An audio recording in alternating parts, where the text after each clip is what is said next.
Good evening. We're calling to order a special meeting of the Board of Directors of the Bellevue School District. Today is February 16th, 2023, and the time is 4:35 p.m. At this time, we'll do roll call. Christine Chu. Can we just have the slide, please? I think we can expect to have Director Aras possibly joining a little later. Director Chu, Seema Sarafan. I can say for Vice President Shui, she's indicated that her illness continues and she regrets that she can't be here tonight. And Carolyn Watson. Superintendent Art Jarvis. Thank you. Superintendent Jarvis, would you lead us please in the Pledge of Allegiance?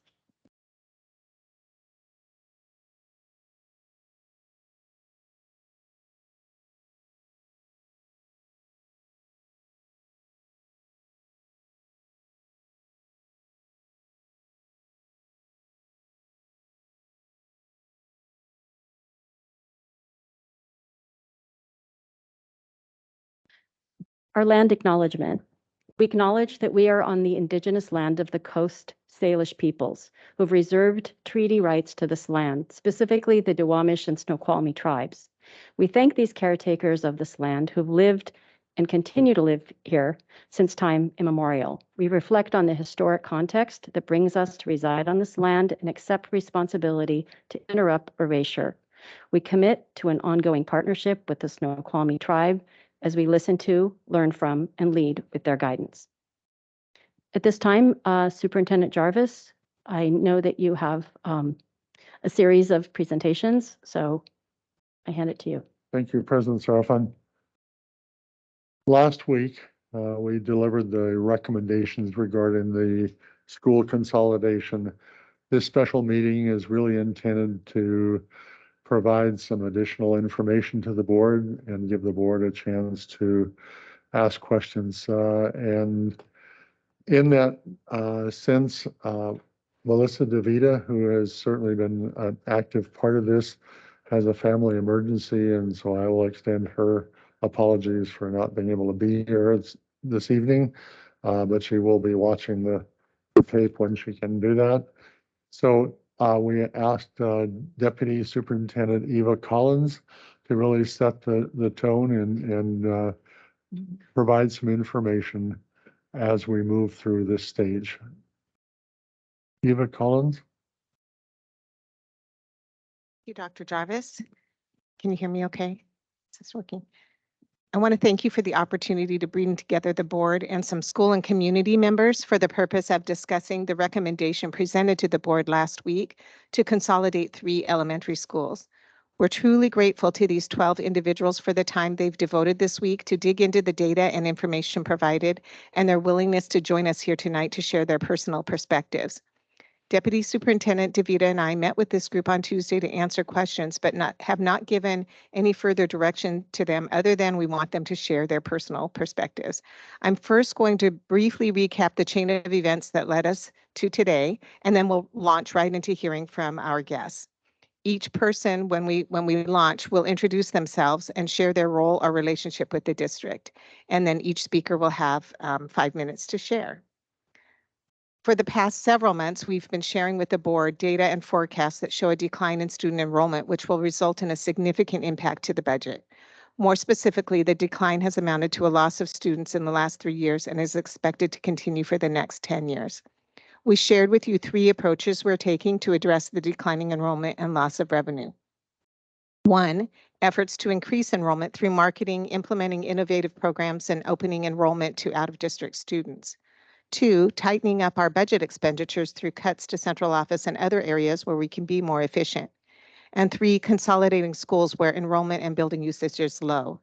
In October, we began the discussion of school consolidation and how we might consider several scenarios. During this time, every elementary school was considered for potential consolidation. We ultimately arrived at a list of our 7 smallest elementary schools and formulated scenarios within regions of the district. Recognizing that quantitative data does not tell us enough when making a decision that impacts humans, particularly our precious students, we put together a series of events to inform our staff and community of the problem we are facing, and then we set out to listen to and learn from our stakeholders. We provided data and scenarios for our 7 elementary schools with the lowest enrollment and met with the staffs, families, and communities of all 7. After thoughtful and painful consideration of everything we heard, we prepared a recommendation to the board. Last week, the superintendent presented the board with the recommendation to consolidate 3 elementary schools. The recommendation can be found on page 6 of the report, followed by approximately 80 pages of data and information that shows, excuse me, the various scenarios considered and the criteria that led to the recommendation. When we presented this report, we also explained that there's so much more that we could not sufficiently capture in the report that came in the form of individual and collective stories and reflections from students, staff, families, and community members. These stories are compelling and contributed greatly to the process of making a final recommendation. One thing that is clear, each of the 7 schools has very compelling reasons that their schools should not be consolidated. These reasons have been and should continue to be considered. While perhaps imperfect, we made what we think is the best recommendation. And this week we convened 12 people who have studied the recommendation and background information, and we asked them to share their perspectives with the board. These may include what they see that makes sense to them and what mitigation should be considered. This information, combined with all the information we have gathered and will continue to gather in the next few weeks, will help us determine what mitigations should be included moving forward. And so at this time, I would like to start with Michael Chen and have you introduce yourself, and we'll just go down the line. And Before we start, Oh. I'll just say one thing. So we agreed that each of you would introduce yourself, I think, before you speak. Is that right? yes, and rather so- than going Yeah. through the whole So just for timekeeping, just 1 second. We're going to project on the screen your time, which would be 5 minutes. Often I'll keep time, but I'm going to try to take notes. And so if I'm scribbling down, I won't do a good job. So we have Ms. Patterson over there. She might gently let you know when you hit 5 minutes, but we'll do our best not to, yank the microphone out if you're in the middle of a sentence. But just be mindful if everybody goes over by 50% time, you might have a very long night. So, so if you can, please keep that in mind. Director Chu. A point of clarification. Eva, can you just explain to us, like, have these 2 committees been working together and talking things out and stuff, or is this just individual reactions to their initial read of the doc? Because I know that Anne Valari has actually held a whole community meeting last night, and so like they've gathered comments and things from their communities, et cetera. So what's the expectation in terms of what's being represented tonight and reflected in these comments? And also, what's the process for these folks to participate going forward? Thank you so much for asking that question. That's such a good question because you may be wondering what we're going to be having hearings coming after the break, and there will be opportunity for community members to speak. And so why is this different than our hearings that we'll be having? And if you recall, when we presented the report, we said, we've asked a group of folks to serve as sort of auditors of our process and our information, and to come to us to dig deeply into all of the information that we could provide. And they can go out and ask others their perspectives, but really we said, you're representing your own personal perspective. You're welcome to talk to others, and that's just additional data. But that please come forward and present your own perspective. It just gives us more information to consider as we're thinking about what are some of the mitigations moving forward. What are other people seeing that we maybe didn't see, that we're so tight in this process that we didn't see it. 6 of the community members that are here are, I'll say, unattached. It's not that they're unattached. They care deeply about education and about the Bellevue School District, but they do not currently work in or have children in any of the 3 schools that were recommended. And then the other 6 do. They are directly impacted. So we'll maybe hear some different perspectives. We brought the group together only one time. It was on Tuesday for 2 hours where they could ask questions. And so they heard each other's questions and they heard the responses to those questions, but that's it. It wasn't a group think or a problem solving together. We heard lots of great ideas there as well, and lots of great questions that we're also working on gathering more data, because it's really got us thinking as well. Okay, so I think we're ready for you.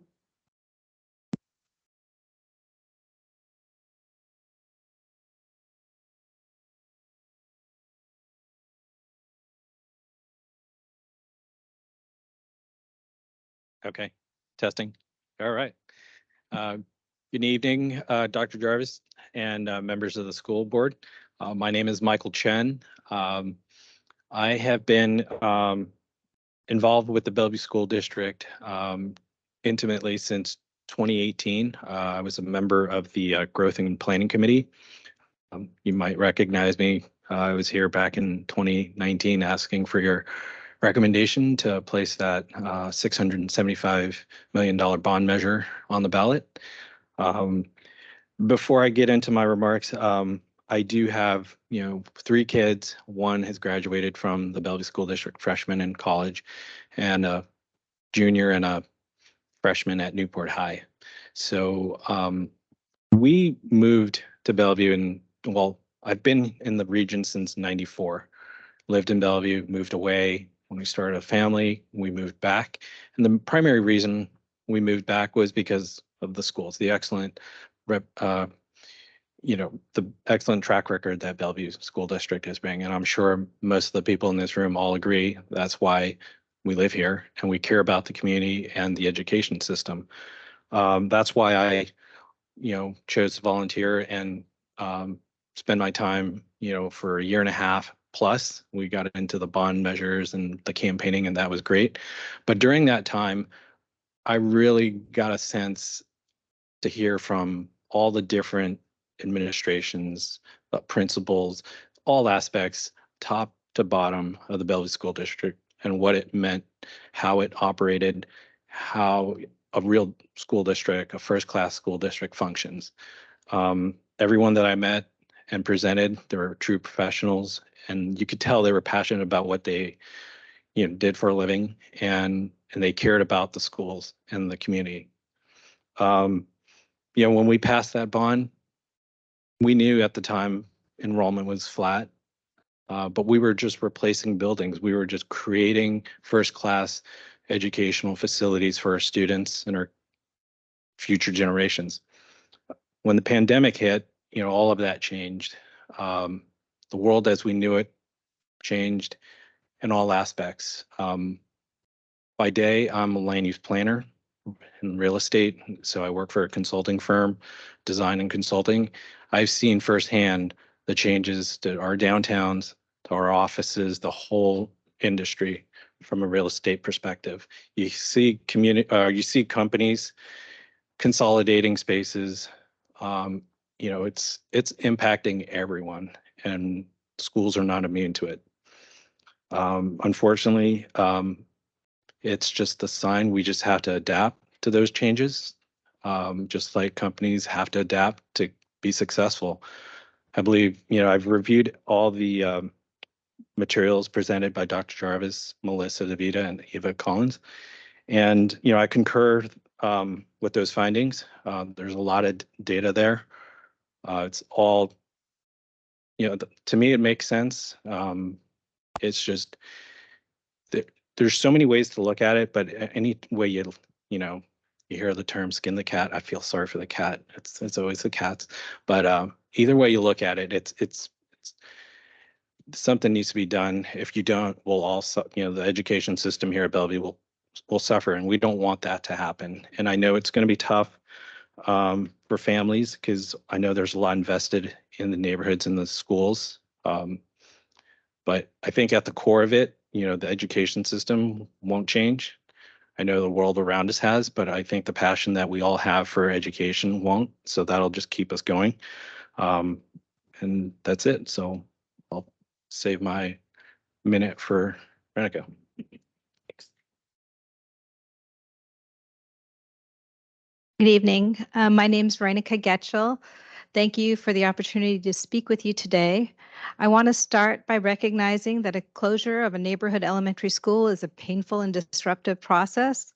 As the mother of 4 children that have been in the district, and having been an elementary school parent volunteer, I do recognize the communities that are formed in our elementary schools for the students and their families. a little bit about my volunteer experience in the district, just so you know where my thinking is coming from. I was raised in the Seattle area, and I have been a parent in the district since 2005. In 2018, I was approached to be a volunteer with a citizens group forum to review the school district planning and facilities needs. That group was about 25 citizens. We met monthly for about a year and a half.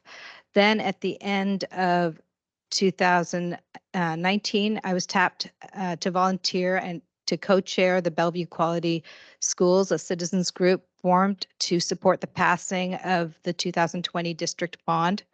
In 21, I again volunteered to co-chair the passing of the 2 district levies.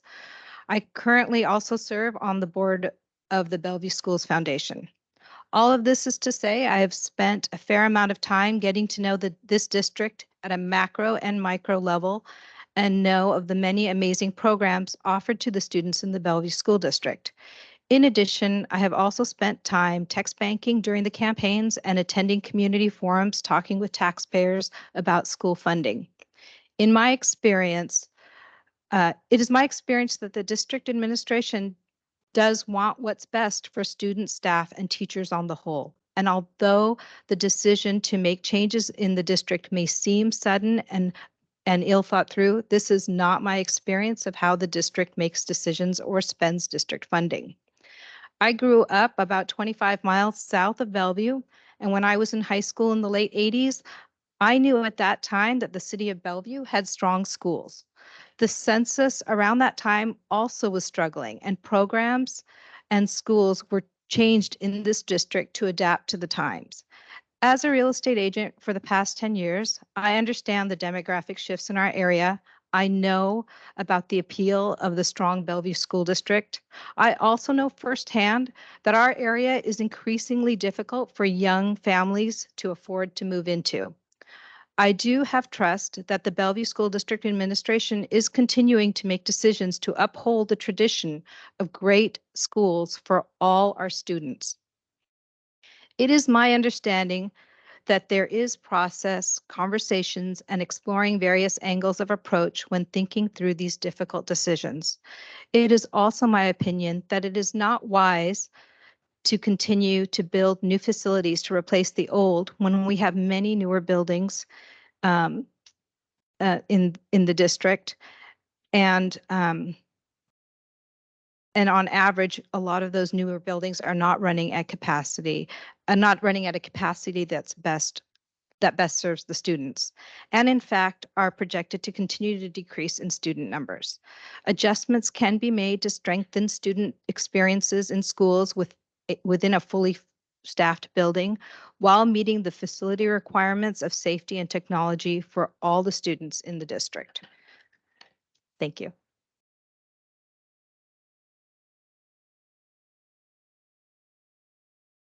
President I don't know if this is working. Is it? Okay. President Serafin, Director Watson, Director Chu, Superintendent Jarvis, thank you for the opportunity to contribute input tonight. My name is Steve McConnell, and I am here in my role as a community member who no longer has school-aged children. I want to commend the board and the administration for a lot of good community involvement and for an inclusive process, including what's happening tonight. My review of the district's plan, as well as participating in the session on Tuesday, just really underscores the fact that there aren't any pain-free options available at this time. And I want to commend the board and the administration for the leadership that you all are showing in this time. I believe the analysis of the schools to close is as good as it can be under the circumstances, given that there aren't really any options that are going to work for everyone. My concerns are around where the kids go from the closed schools. The district is putting an awful lot of weight on forecasts and I think a pretty strong assumption on the idea that those forecasts are going to be accurate and precise. And that has led to a plan for moving the kids where both Somerset and Cherry Crest are over-enrolled on day one of the plan. Somerset is significantly over-enrolled with 3 portables already planned on day 1. And what this says to me is that there's essentially no room for error in the forecast. And where that makes my mind go is to contingency planning. And is there a way to put more elasticity in the plans for where the kids go? Melissa DeVita had commented in our session Tuesday that the forecast typically had an error of 1 to 2%.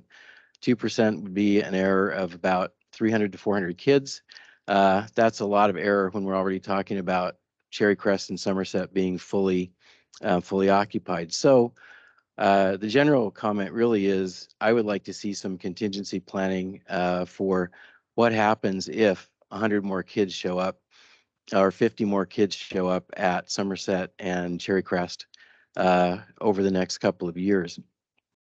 And in particular, I think from a community point of view, obviously you don't want to close Ardmore just to reopen it a year or 2 later. On the Cherry Crest, the move to Cherry Crest plan, I think one thing that might be worth considering is whether it would make sense to send Ardmore in its entirety to Bennett. According to the numbers we got from the 85-page report, there would be capacity to do that. It would not result in overcrowding at either Cherry Crest or Bennett. And if you allow kids the option to go to Cherry Crest rather than Bennett, that would further spread the kids out so that you're not close to capacity on either school. I think if you were to have a concept like Ardmore at Bennett, keep the kids together, keep some of the staff together so that the 5th graders could complete their year feeling like they're still at Ardmore, 4th graders maybe. You could have a phase-in plan that would get everyone time to adjust to the idea. And if you ended up having a lot more kids than you expected, it would make it a lot easier to undo that decision and have people fall back to Ardmore. Somerset is really a lot less clear. 3 portables on day 1.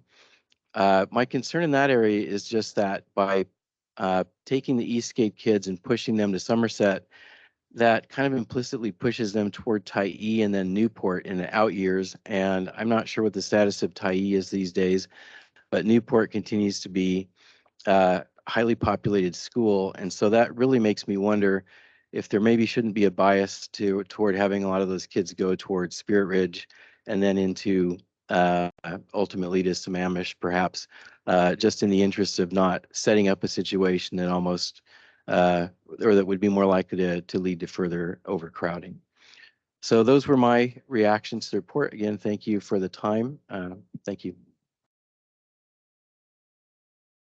Good evening, everyone. My name's Haya Nunn, and I echo the thanks to the board and to the school district staff, but I'd also like to thank very much the community and the parents and the committed community members who have put in just so much time thinking about this issue and showing up and advocating on behalf of their schools, their communities, and their kids.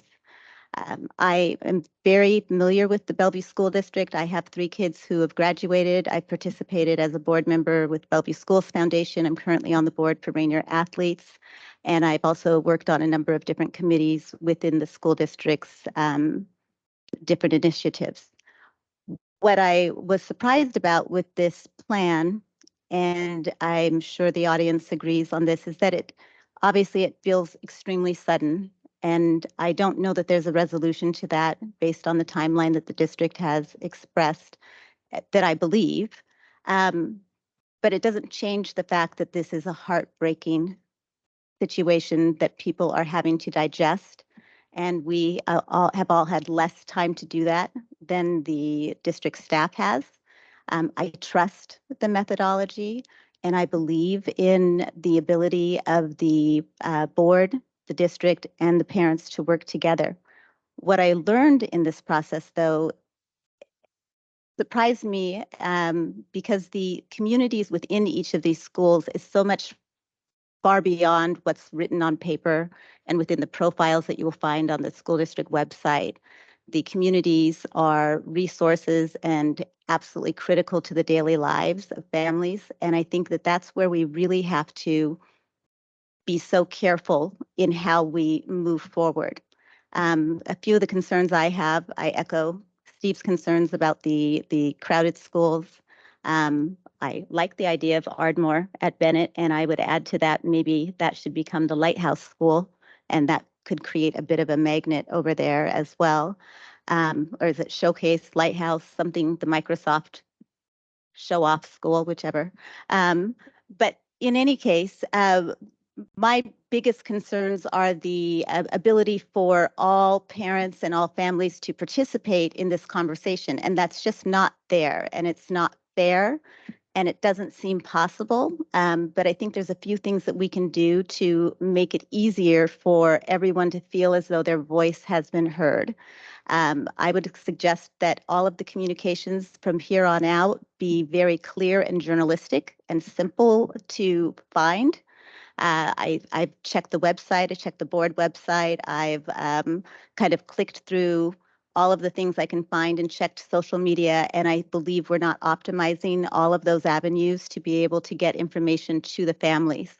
I don't think it has to be complicated. I don't think it has to be lengthy. I think we just need to make sure that everyone feels as though they've given you some of the things that they might logistically encounter in their daily life moving forward.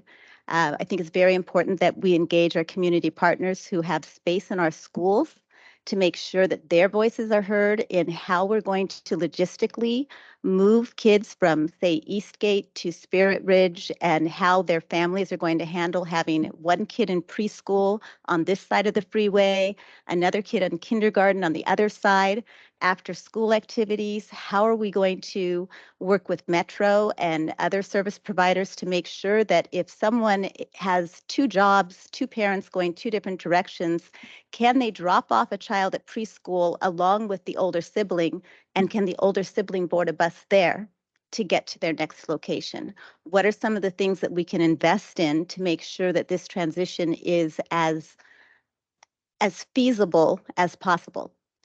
I would also ask everyone to consider a commitment to limiting future disruptions to very specifically planned times. So if there is going to be a school district redistricting or a realignment of the boundaries, can we commit to doing that in 2 years or 5 years to allow existing fourth graders to graduate, or first graders to make it through a full experience in their next elementary school? I also wanted to conclude with one of the groups that isn't here today. I communicated with Adam Deba. She's with Africans on the East Side, and she sent me a couple of comments that she wanted me to add. Thanks for including Africans on the East Side. We work and deal with families we call the forgotten ones. We have to be mindful and to bring us all in decisions. Advocacy and transparency is very important. We have been here before. You have us in your backyard, but you're always excluding Africans on the East Side. The kids and families I serve and work with are devastated, and they were not involved in the process. America is a land for freedom of speech, but they are never asked. Losing trust in a school system, and it feels like it's too late, some people are saying. We can meet, and then she gives our website, her website, www.africansontheeastside, and then she thanks us for the opportunity to engage. And then I asked her, well, why do you feel like there's been an obstacle, or what are the obstacles to participation? And she said, we work 3 jobs, and with prices raising, we can't afford to miss work.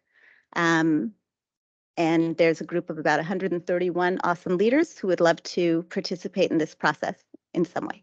Thank you.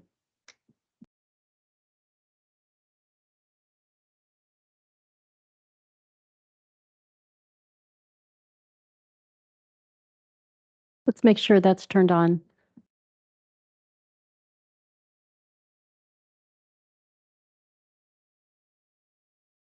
I wanted to thank the board, you can hear me, thank the board and the superintendent for the opportunity to present to you today.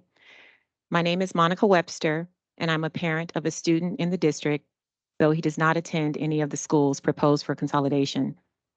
I have served on multiple committees here within our Bellevue community and Bellevue School District over the past 17 years. Within the district, I served as the former president of the Parent Alliance for Black Scholars, the district strategic planning committee, the SRO Advisory Committee, and I currently serve on the district's Equity Advisory and Advocacy Collaborative, as well as the Family Engagement Committee. My hope when initially going into this conversation with district leadership was to gain greater clarification on questions that I had around the proposed consolidation process, engage in an open dialogue about concerns as it relates to equity and inclusion matters that could potentially negatively impact our students and families, and to hear, support, and learn from others in the group. Anytime children are uprooted from a familiar environment, it's challenging for them, their families, and friends. While my job is not at stake, and there's no classroom of young kiddos that I need to be there to support as a teacher through this difficult transition, I am a mother who has raised 2 children since pre-K in this school district and have been met with many challenges along the way. There are no easy answers, and this has got to be the hardest decision that any education leader has to make. With that in mind, I share my perspective from an objective viewpoint. There was a massive amount of material and information, including some historical context that was provided by the district throughout this audit process. Having had some time to digest as much of the material as possible, there are a few highlighted areas that I felt I needed a bit more clarity on. To provide you with some context, given the limited amount of time that I have to share with you now around some of the kinds of questions that I had and receive clarification from the district on, were regarding the impact a significant number of open transfers have on the departing school and any solutions around managing that number, transition concerns around adequate support for students with neurodivergent conditions like autism, overall integration of students in new spaces, specifically as it relates to shifting school culture, whether opportunities for selling district property and reduction of central office were viable options, and the plan for considering the retention of school building principles of color. These were just a few areas that I feel the district did consider and explore prior to this audit. There are other areas that I would like additional information on, such as greater clarification around layoffs versus the 9% anticipated attrition rate versus contractual discontinuations for the staff directly impacted by the consolidation, the seemingly capacity concerns that will exist at Cherry Crest and Somerset and what can be done to address them, as well as more certainty as soon as possible around the future of Ardmore. I do believe that given the time allotted with the material I was provided, the district was able to address many questions which clearly have been analyzed. My ask is that moving forward, the district and school board remain compassionate in their decisions and communicate in a way that people clearly understand while supporting our students, families, and staff in the process.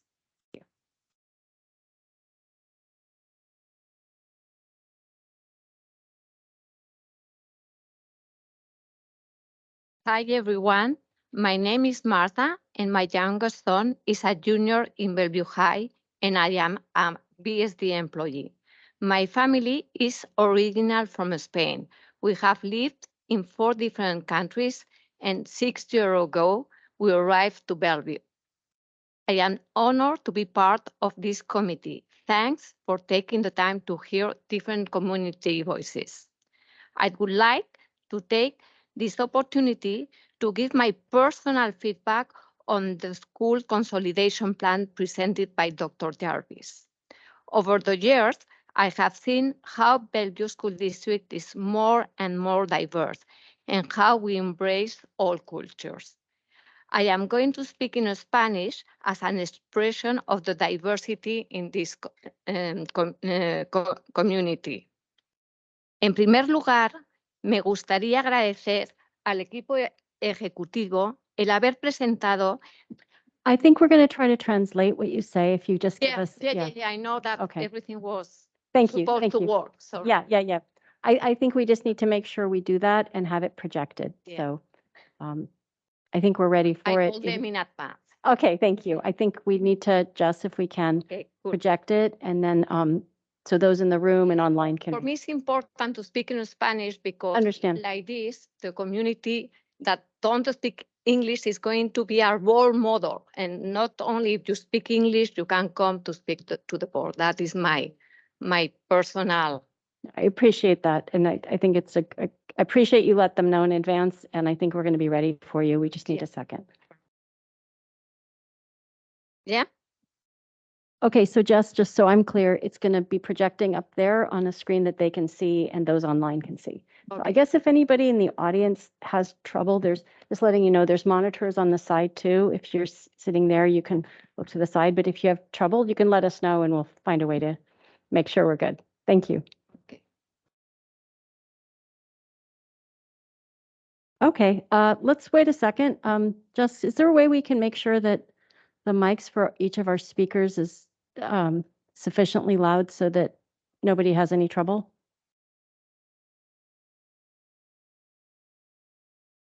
Okay. And you'll do that for each of the other speakers as they come up too? Okay. All right. Maybe the folks who don't have trouble hearing, let us know if that persists, please. Thank you. En primer lugar, me gustaría agradecer al equipo ejecutivo el haber presentado a esta Junta unas recomendaciones de consolidación tan elaboradas. Se nota que han sido minuciosos y creativos a la hora de presentar hasta 7 posibles escenarios. Y valoro que este plan esté intentando minimizar la disrupción que cualquier cambio ejerce sobre los estudiantes. Por lo tanto, coincido plenamente en su decisión de optar por la consolidación de las escuelas y así poder mantener nuestra inversión en nuestros programas, servicios y personal. Estudiando las 7 propuestas presentadas, entiendo las razones por las cuales se ha recomendado la consolidación de Ardmore, Eastgate y Wilburton de entre las 7 posibles. Sin embargo, de cumplirse las predicciones demográficas, me preocupa el hecho de que Cherry Crest y Somerset estarán a plena capacidad o algo por encima. Se ha optado por una predicción conservadora de disminución de las inscripciones. Me parece una buena decisión para no llevar a un exagerado ajuste que sería muy difícil de revertir. Esto también nos deja espacio para incrementos inesperados, ya que la ocupación media de nuestras escuelas de primaria será del 79% después de esta consolidación. En resumen, el plan recomendado me parece apropiado. Sin embargo, mi mayor preocupación es el plan de transición. Este tiene que ser robusto y bien planificado. Con esta consolidación, las 7 escuelas van a cambiar y alumnos, familias y empleados van a tener que adaptarse a una nueva realidad. Para mí, es muy importante que todas las partes afectadas se escuchen, aprendan las unas de las otras y se tenga en cuenta las necesidades de cada uno de los estudiantes que servimos. Sería importante que se hiciese un seguimiento exhaustivo de este plan y se vayan haciendo los ajustes que sean necesarios. Con respecto al timeline, yo lo único que puedo aportar es que si mi hijo estuviera en una de las escuelas afectadas, a mí como madre me gustaría que el cambio se hiciese para el próximo curso escolar, pero entiendo que es una decisión muy personal. Por este motivo, me gustaría pedirle al board que, aunque tiene 90 días para pronunciarse sobre el plan, no se demore mucho en tomar su decisión final. Estoy segura de que los estudiantes, las familias y los empleados se beneficiarán si se reduce este tiempo de incertidumbre. Por último, me gustaría terminar diciendo que nosotros, como distrito escolar, no podemos cambiar la disminución de la natalidad, ni el elevado incremento del coste de las viviendas, ni los efectos negativos del COVID. Sin embargo, sí que tenemos el poder de seguir siendo pioneros en educación y tomar acciones proactivas para seguir atrayendo nuevas familias con programas y servicios innovadores. Todo esto sin perder la perspectiva de ser inclusivos y dar a cada uno de nuestros estudiantes los recursos que necesitan para poder graduarse y tener éxito después de dejar el high school. Gracias. Thank you.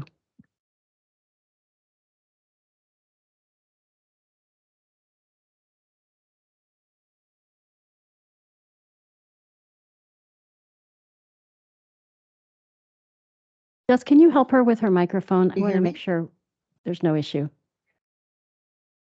I think you can hear me. Yeah, it's on. Yes. Thank you for being here with us this evening. I appreciate your efforts to put together a plan. And my name is Bev Doliak, and I am a lab teacher at Ardmore. The first point that I'd like to make, and I guess my comments are more from my heart, always than from my head. What we're feeling is the rush nature of this very big initiative. And I know for the executive board, this has not been rushed. They've been working on it longer. Our staff and our students are still recovering from COVID. We're still trying to get our feet on the ground after that big change. And at times, this initiative has felt rushed. It's felt secretive, and the scope is huge. We learned about it first at the initial video in December. In January, we heard the 7 schools that were selected. A few weeks later, last week, we learned that we were selected. And in another month, the school board will decide what our fates are. The second point that I have in particular to Ardmore is that Ardmore is looking particularly to be repurposed, with outside Bellevue School District students being encouraged to come to special new innovative programs. And on the school maps, we're drawn going to Cherry Crest, Sherwood, and Bennett. We're split 3 ways, but really we're split a 4th way because families were also encouraged last week to remain at Ardmore. But the problem is, of course, they don't know what they're remaining at Ardmore for because none of those programs, those innovative programs, have really been defined. And parents are panicking. We have one family that's leaving tomorrow for another school because they're panicking that they're going to lose their childcare, not have an early start school, which they need, and they've already arranged for a transfer. Another point that I want to make is that Ardmore just a few years ago, celebrated its 50th anniversary. Ardmore has always been an innovative school. It was founded as an open concept, multi-graded, community-supported program with very collegial teaching. This thread has continued throughout Ardmore's history, even though teaching practices have changed, open concept is no longer in vogue. But our thread of innovation and our thread of being collegial has continued. Ardmore's population has changed in the years that have gone by, as all of Bellevue, but Ardmore in particular has become much more diverse. We have at least 45 different languages spoken at Ardmore. We have poverty and we have trauma. It's a Title I school. It has been since the early 2000s. And for 20 years, we've been fighting a bit of a negative neighborhood image on social media more now, but that's kind of a classist perception of it would be better to be at Cherry Crest. It's close to the advanced learning program, or perhaps at Bennett where there's a higher income. We had requested in 2010, when we moved into Ardmore, to rebrand Ardmore. We put together a plan to become a STEM school. We visited STEM schools. We communicated with STEM schools throughout the country. We made that proposal and it was rejected because all the elementary schools were supposed to have a plan to become a STEM school. I don't think that happened, but we got the Mandarin program instead. It stayed with us for 2 years, and we embraced it, but it was too popular and it needed its own school. We got the Cascade program for behaviorally disturbed students, which was taken away from us this last year, and moved back to Woodridge. We had an opportunity in 2010 to have the advanced learning program. It went to Cherry Crest instead.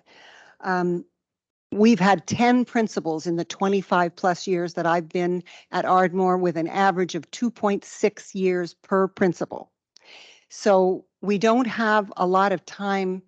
There's not a lot of traction when your leadership turns over every 2.6 years or so.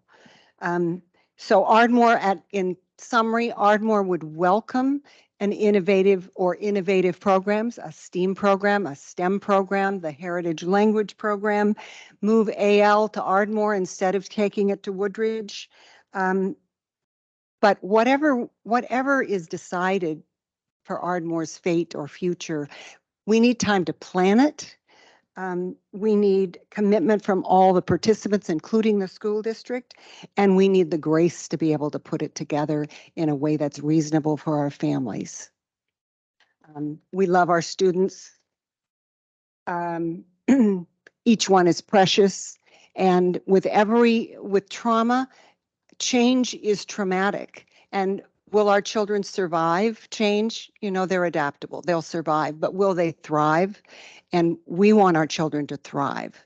So we want the most optimal situation so that the students at Ardmore can thrive. Thank you.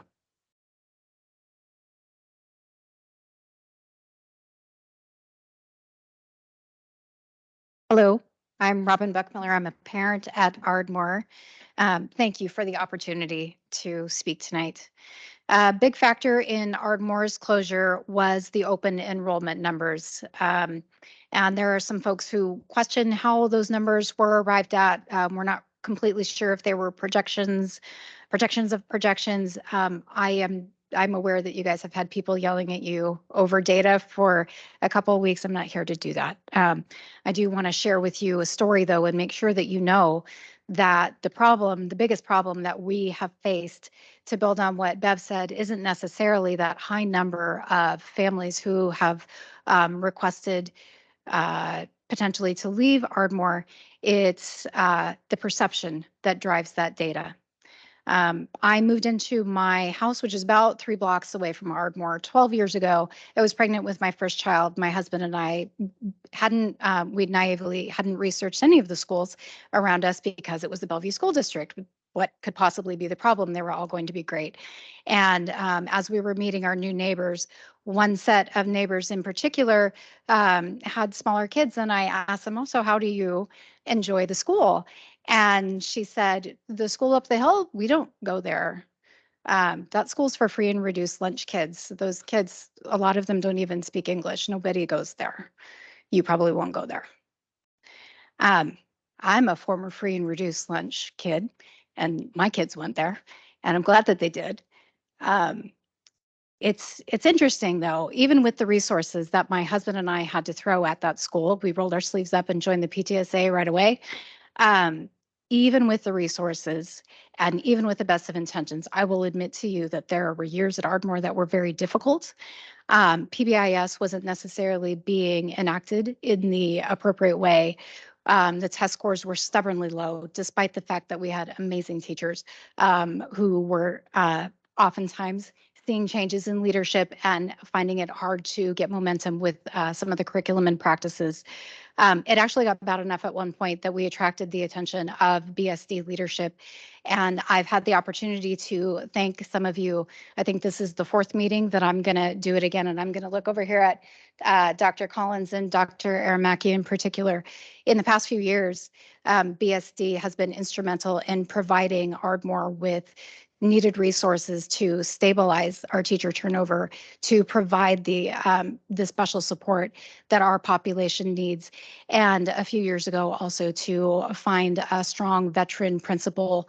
We now have a fabulous principal as well, and give us the resources that we needed. So I want you to know, in case that data, that open enrollment data is the only thing that you've seen, that there are 3 times as many families and a whole bunch of teachers who stayed. And what you did for us helped.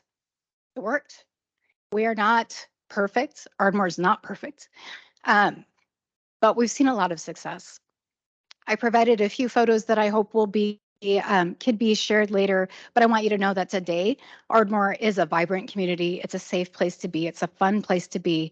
This is a school that doesn't have family fun nights anymore. We have family family bingo nights. We have family loteria, tambola, and bingo nights. We don't just serve pizza anymore. We serve samosas and street tacos and egg rolls, and we have beautiful curries that our families bring. We pre-pandemic, we had a science fair that, our school community does turn out when things are well communicated and well planned. And pre-pandemic, our science fair had over 600 people attend. 100% of classrooms finished projects. 100 students, which at that time was 1/4 of our student population, finished independent projects. And I know that we have hard decisions to face, but you can imagine that it's just tragic to us that finally this is the Ardmore that's going to be closed. And meanwhile, we see BSD working so hard to come up with new and exciting programs that will get parents excited, new language programs. All these things are wonderful, but I want you to consider that you have a success story right in your backyard. Consider marketing that. I want you to know that when it looks like we prioritize choice schools over neighborhood schools, when the ALE programs mostly go to wealthy schools, when the wealthy schools don't appear to even be on the table for which schools should close, when open enrollment and the ALE programs constantly skim the top test takers and the wealthiest families off to the select schools, that has the effect of concentrating all of the biggest challenges, the most ELL, the most Title I, the most special ed, the highest turnover families. And I will grant you, it is efficient, but it's not the best educational outcome, and it's not the most diverse, and it's not the most equitable. It looks like we're running a free market system and not a public education system for the good of all. We have 2 asks of you. Please provide Ardmore and all of the families here clarity on what new program might be available to them before open enrollment opens again in March, so that people can make informed choices and we don't lose more families because they're afraid to stay.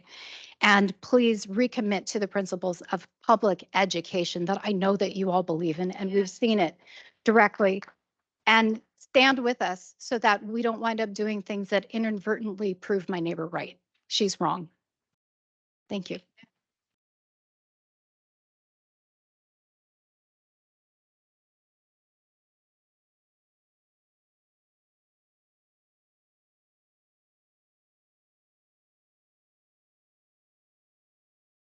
Hi, I'm Beth Abraham. I'm one of the Olympic teachers at Eastgate Elementary School. This is my 4th year in the position.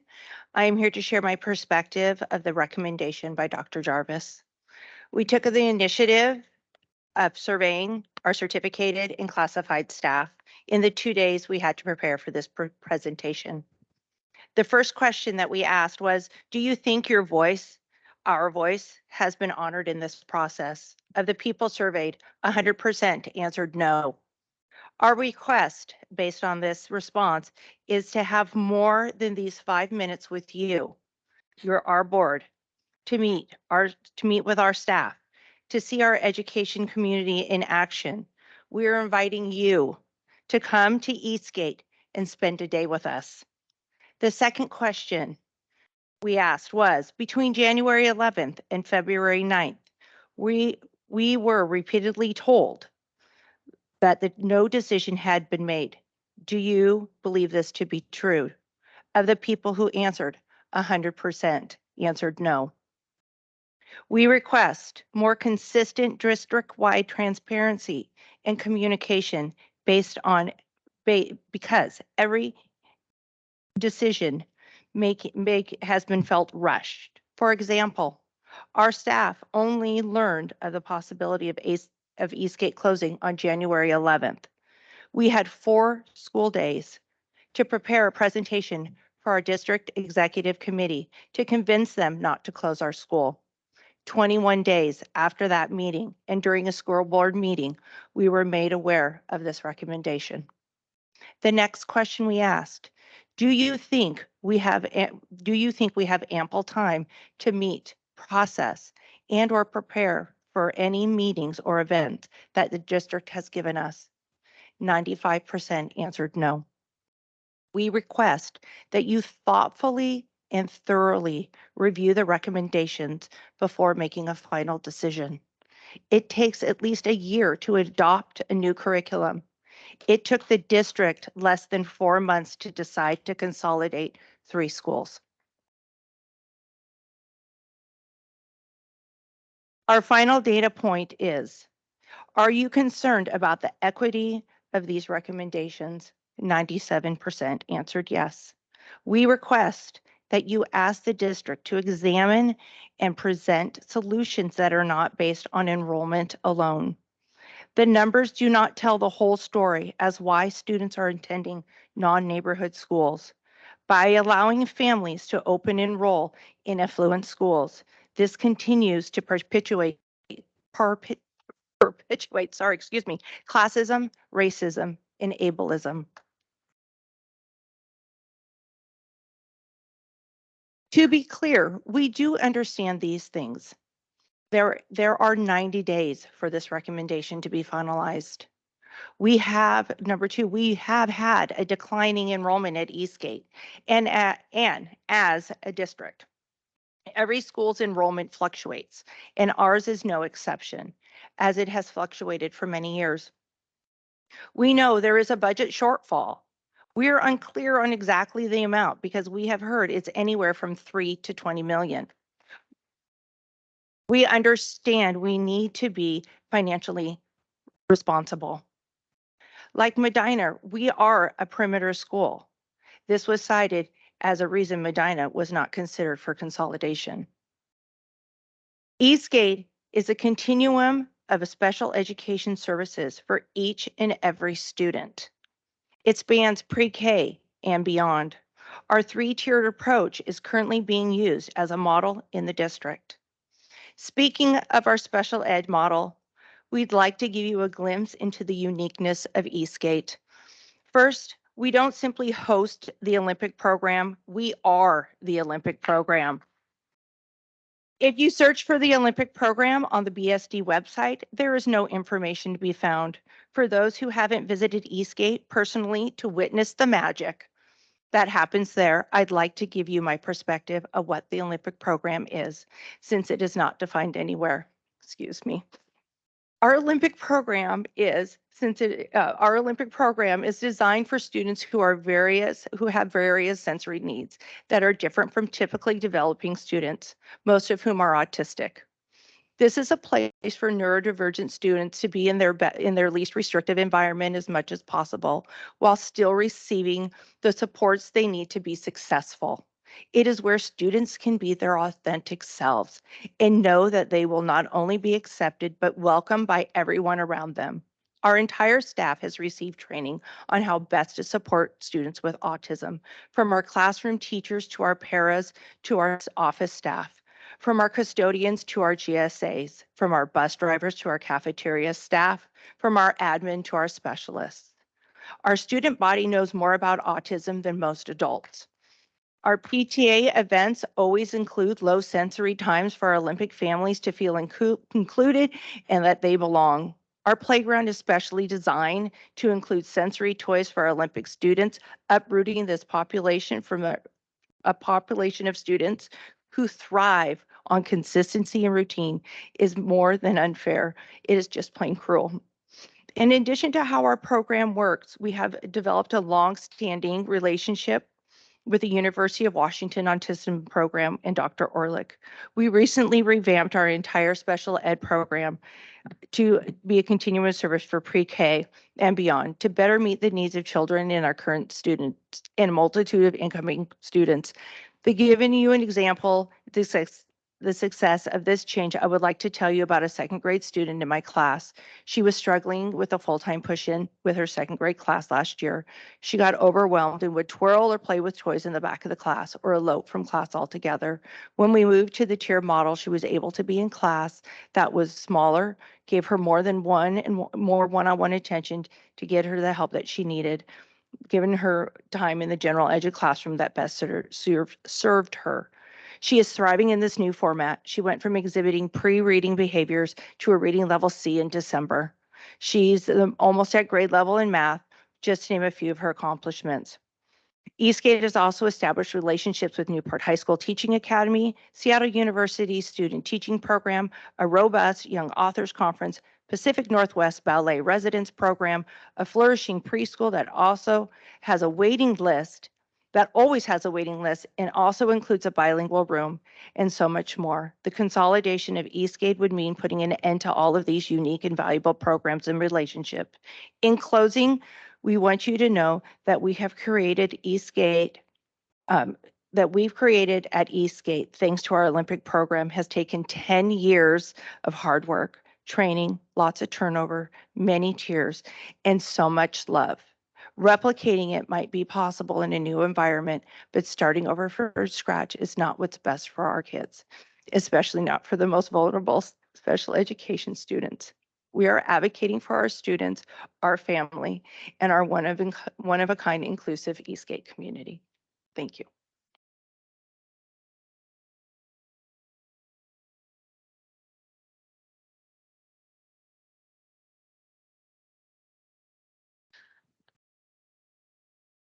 Hi, my name is Ann Valeri. I'm a parent of a first and third grader at Eastgate Elementary. Please excuse how fast I talk. I have a lot to get through and I'm also very nervous. After consulting my fellow Eastgate caregivers and community stakeholders, I have prepared a list of demands. I'm only kind of joking about that. Should this recommendation be implemented, please note that what I'm asking for will not be news to the district. The Eastgate community has taken advantage of every opportunity to ask questions and provide feedback. I know I'm asking a lot, but a lot is being asked from Eastgate right now. Here's what I want. I want a prioritization of the Olympic program. Make sure the district knows that the program is not just the 20 or so children who are officially within the program. There are multiple other students at Eastgate who benefit from the Olympic resources. These students need to be included in any Ms. discussion. Valeri, I want you to go ahead and just don't go as fast because I would like to be able to absorb what you say. So we will Okay, not, I'm we're not going to cut you off. also very nervous. Yeah, That's part of the just don't be Okay. nervous. And we've got, you have the Okay. benefit of some time that got like the flight, they gave you a few minutes, so you have Slow some. down a little bit. No worries. I'm just letting you know, you don't need to worry. Okay. Where was I? The Eastgate community benefits from the presence of Olympic students in their classrooms, their playgrounds, and their cafeterias. To quote an Olympic parent, Eastgate doesn't host the Olympic program, Eastgate is the Olympic program. I want you to ask the district about the resources and budget for transitioning this program to another school. Please ask how the district will ensure these students are made to feel important, valued, prioritized. Prioritize these students first and over choice programs. These students thrive on routine, familiar faces, and familiar settings. I want improved communication and transparency. I want a change of tone in the communications from the district. I want you to ensure the district appreciates the difference of intent versus impact. The data and reports presented by the district so heavily focus on the financials, it gives the optics that the district does not care about or has not considered the social emotional fallout of this decision for our children. The district has repeatedly ensured we know about our current financial situation and the data used to propose this solution. They have been so focused on talking to the adults in the room, it gives the appearance they have forgot to consider all of the stakeholders in this decision. There has been nothing from the district that I know of on how to discuss this with our children, how to support these children who are being asked to lift this district out of its declining financial situation. This should have been and should be just as important as making sure everyone has all the data. Regarding communication to our Olympic families, I want you to ask, does the district appreciate the impact of the decision to make no mention of special ed students' needs and safety in the 85-page report, referencing page 68 and 69, do they appreciate the impact of the district website no longer listing Olympic and Cascade programs under the special ed program section? As a younger, I'm not a younger millennial, but as younger millennials say, tell me you don't prioritize something without telling me you don't prioritize something. Improved communication, excuse me. I'm also asking for improved communication to ensure equal access to information. As the PTA president who speaks fluent English and as a parent who has a flexible job and a collaborative partner who support my increased involvement at the school and in this process, even I feel like I don't have access to all the information I should to have trust in this process. I want you to ask the district to be more transparent and forthcoming with any information and demand consideration for our ESL families. I also want increased communication and involvement with the receiving schools. The receiving parents and communities will be asked to welcome our students with open arms, but have not been included in this process thus far. Just as these changes are being forced upon Eastgate, changes will be forced upon these schools as well, and they too should have the opportunity to advocate for the needs of their communities. I want to ask for answers to questions in a timely fashion. I have read the 85-page report. I've read other materials. I've watched the school board YouTube videos. I went to the meeting on Tuesday night and I got a few of my questions answered. I sent the rest of them off. It was a lot of them. I am asking that those questions be answered as soon as possible so our families have the information that they need and want. Until we get responses, it seems like the district is not doing anything to address our concerns or questions, or they don't value our input. I want I want increased focus on our children's well-being and mental health, especially for those in the Welcome Olympic program. I want increased transparency on what the district is doing to support our children during this process. If they don't tell us what they're doing, we can only assume they are doing nothing. I want you to request the district to either allocate resources or budget for a mental health consultant to support our children through this very traumatic time. I want increased engagement. I want the district to facilitate engagement with the receiving schools. The children of Eastgate are going to walk in as outsiders from day one. We want engagement from the schools accepting our students with an emphasis on integration and collaboration so it doesn't feel like they are guests instead of vital members of their new communities. I want increased engagement for our ESL families. What has been done so far barely scratches the surface to ensure everyone is receiving all of this vital information. I'm almost done. I want reconsideration for option G, which would allow Eastgate students to transition together. District staff has said this option wasn't picked because it would displace the Somerset advanced learning students to Newport Heights. They are asking our entire school to be displaced. They are more than willing to ask our school to be displaced or split our students than to ask a choice program to move to a building 10 minutes away. I want you to ask, where is the equity in prioritizing transportation times for a choice program over an option that could center an entire school that is being put upon by this whole process? Why does Eastgate have to endure the double blow of closing our school and then splitting our students and community? No one from the district will come out and say it, and I don't like saying this, but we are essentially being told the district is valuing maintaining the Somerset community and comfort over the needs of our community. And my last point, I want assurance. If the district cannot truly slow this process, I want assurances that the district will evaluate their financial planning to ensure this never has to happen again. I also want assurance from the district going forward that they will do a better job at increased equity across the elementary schools. Among other things, this process has shown me that the quality and equality of education a student receives is heavily dependent on where they live within our district. I want the district to make every effort with their transition plans to show the children of Eastgate, not by words, but by actions, just how important our students are to the district. Closing their school sends the opposite message. Lastly, I beg of you, please ask the district to shift from focusing on all the things that will be saved elsewhere in the district by this decision and acknowledge everything that will be lost for our students, our family, and our community. Thank you.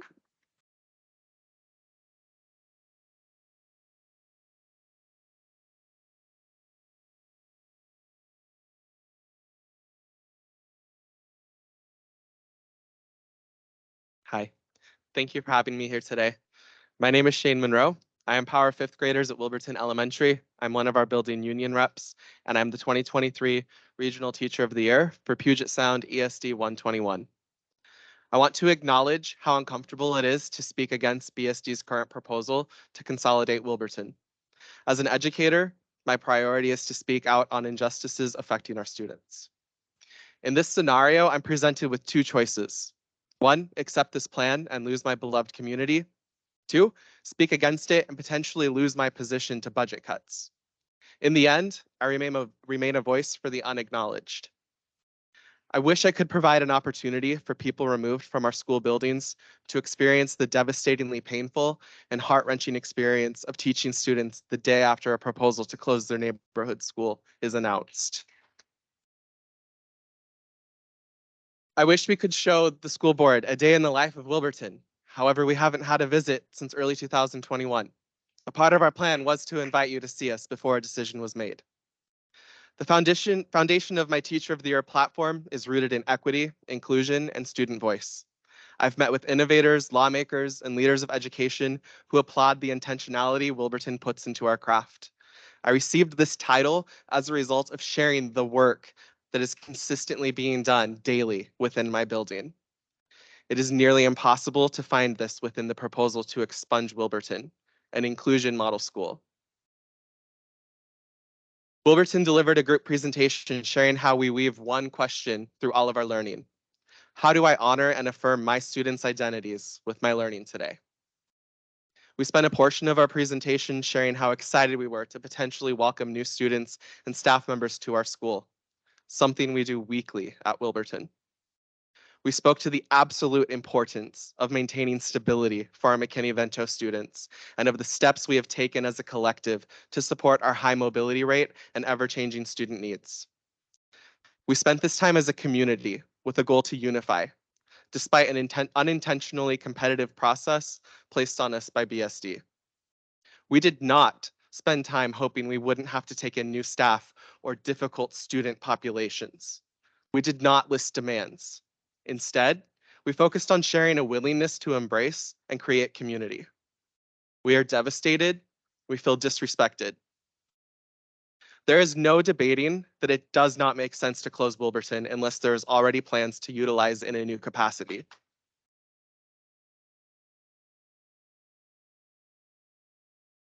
If that is the case, the details of that plan need to be released as soon as possible, as they should have been released in tandem with the proposal to close one of the newest, most energy efficient, secure buildings in our district.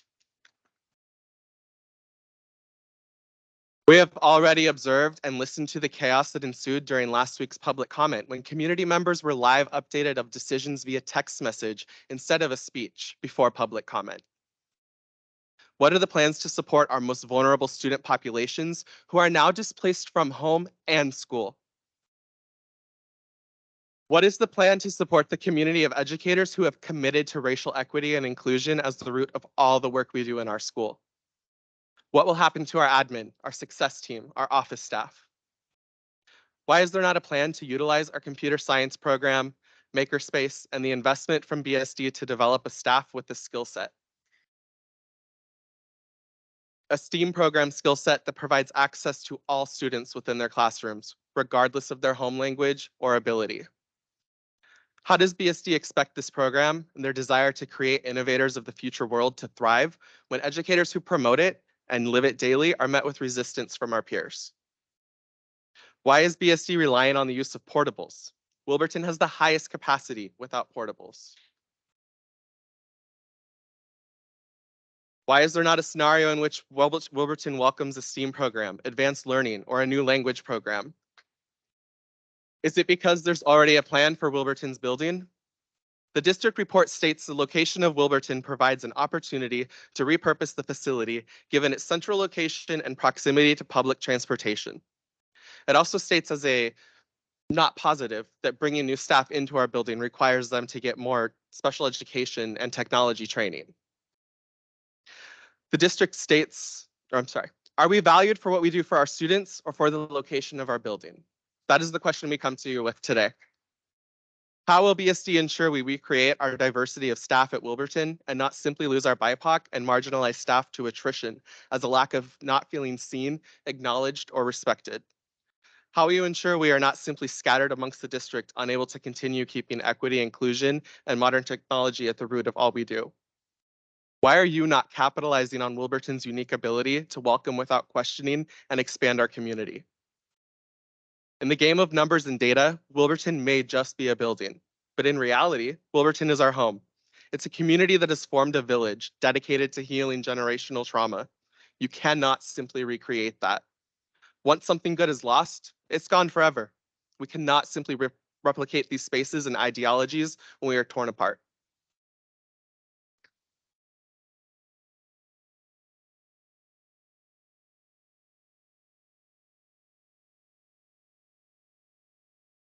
Hi, my name is Lindsay Dugan, and before I get into the stuff that I've put together for today, I just want to take a moment, take a breath, because I don't normally do this in my regular life, but that I am in solidarity with everything that Eastgate is asking for in respect to their Olympic program.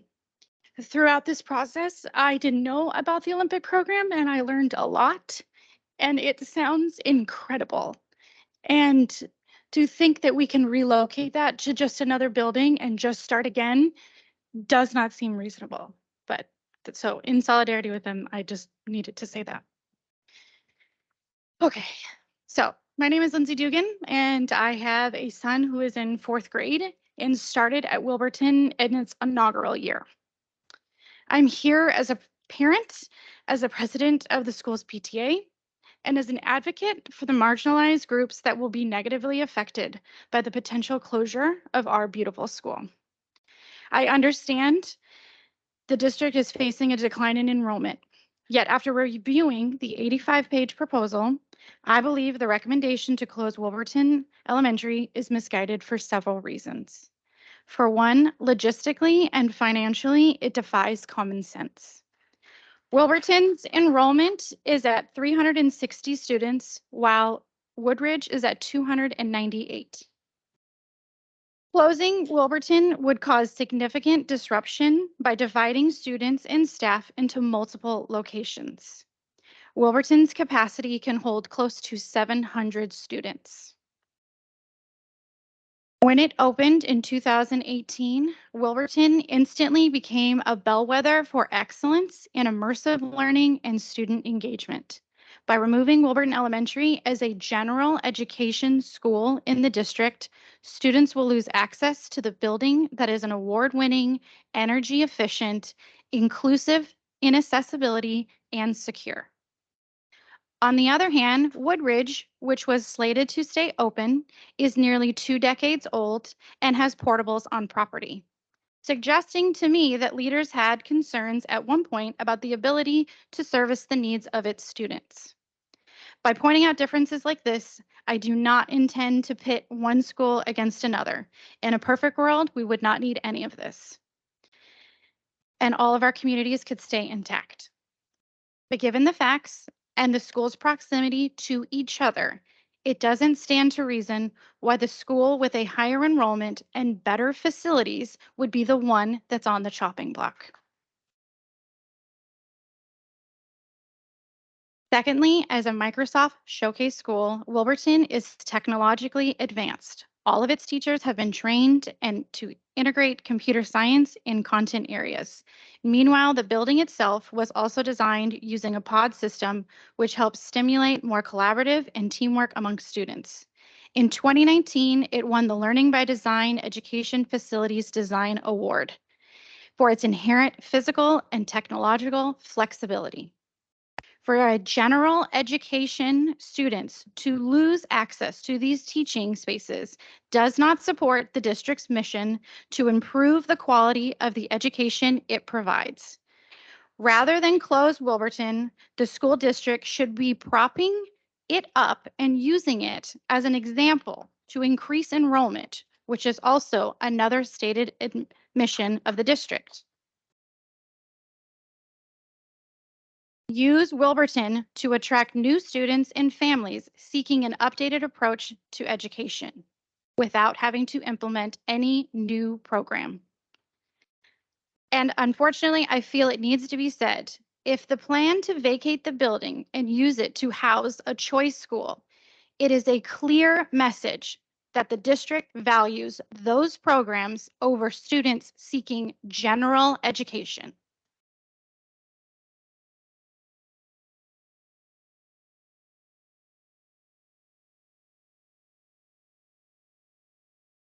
Third, Wilburton is one of the original inclusive practice schools. Our teachers have received significant training on inclusive practices, and the school has developed a deep belief and culture of inclusiveness. The staff is trained, motivated, and notably the only school that was open and eager to welcome new staff and community, new staff and students to their community. So beyond the district's recommendation being odd, given the size of Wilburton's enrollment and the amount of BSD employees that choose to send their students to Wilburton, and the school's welcoming approach, not just with respect to the process, but overall, is another reason perhaps it is the best candidate to stay open. Finally, parents, students, and teachers deserve more answers from you. Without them, we are left to speculate what the decision was all about. Was it made knowing that our community has less clout, that it has fewer economic resources than others, and therefore was, less likely to be able to push back with more force? Right now, we don't know that to be sure, but at this point, given how hasty and rushed this process had and potentially has to be, I'm not confident we'll ever know, as we've yet to see any hard data or a convincing justification why the recommendation was made to close Wilburton. To close, I'd like to ask the board to look at an option that was not listed in the proposal. However, in comparison, would be far less disruptive. I propose to combine Woodridge with Wilburton. Wilburton could easily welcome the entire school community of Woodridge. The schools are fewer than 2 miles apart, and they are not separated by the 405. Under this plan, the district would avoid all 3 challenges and considerations that were listed on page 26 of the proposal, and the entire Woodridge community could stay together. Currently, it has been proposed that our Wilburton students will be divided between Ennetai and Clyde Hill, and there has already been rumblings that we are not welcome at Clyde Hill. Regardless, please consider keeping Wilburton open as an example of the general education system to support the district's mission to improve the quality of education it provides to increase enrollment in the district. Thank you.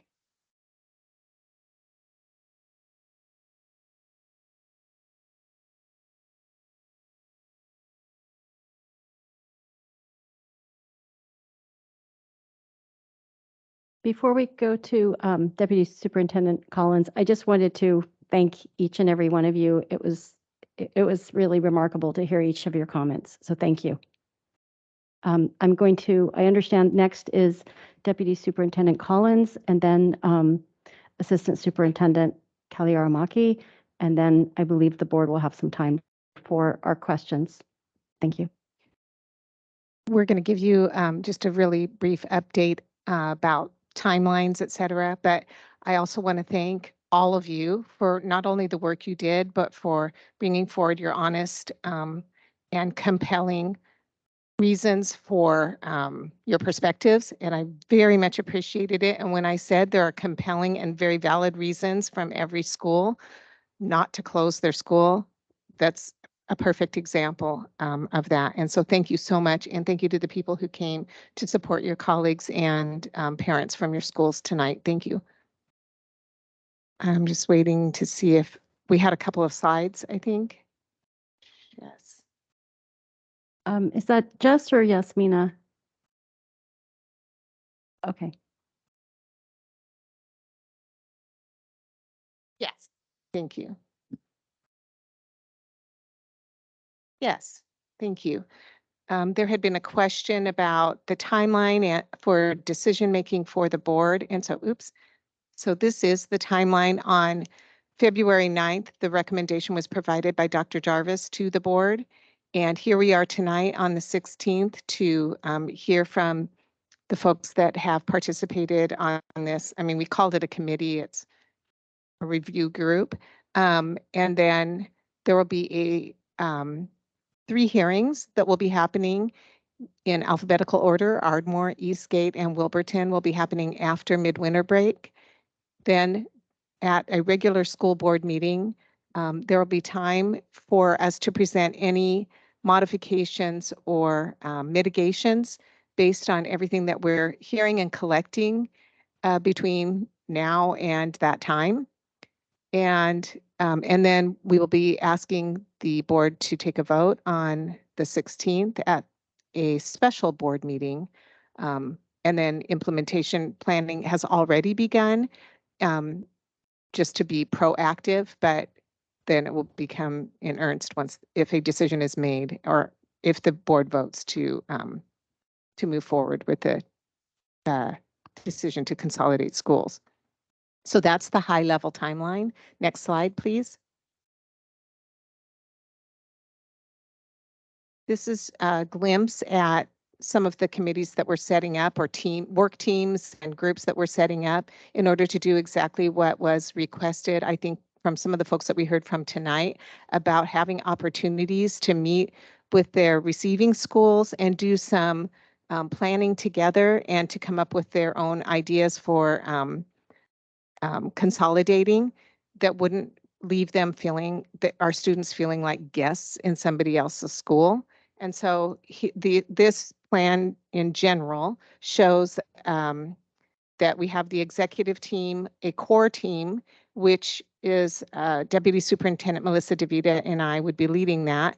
And then a regional advisory team, which are leaders from each of the regions who will be doing some planning for the regions, and then the regional committees themselves. So each region has a committee set up of, it'll be staff members and parent representatives that will work through the process of overseeing the transition.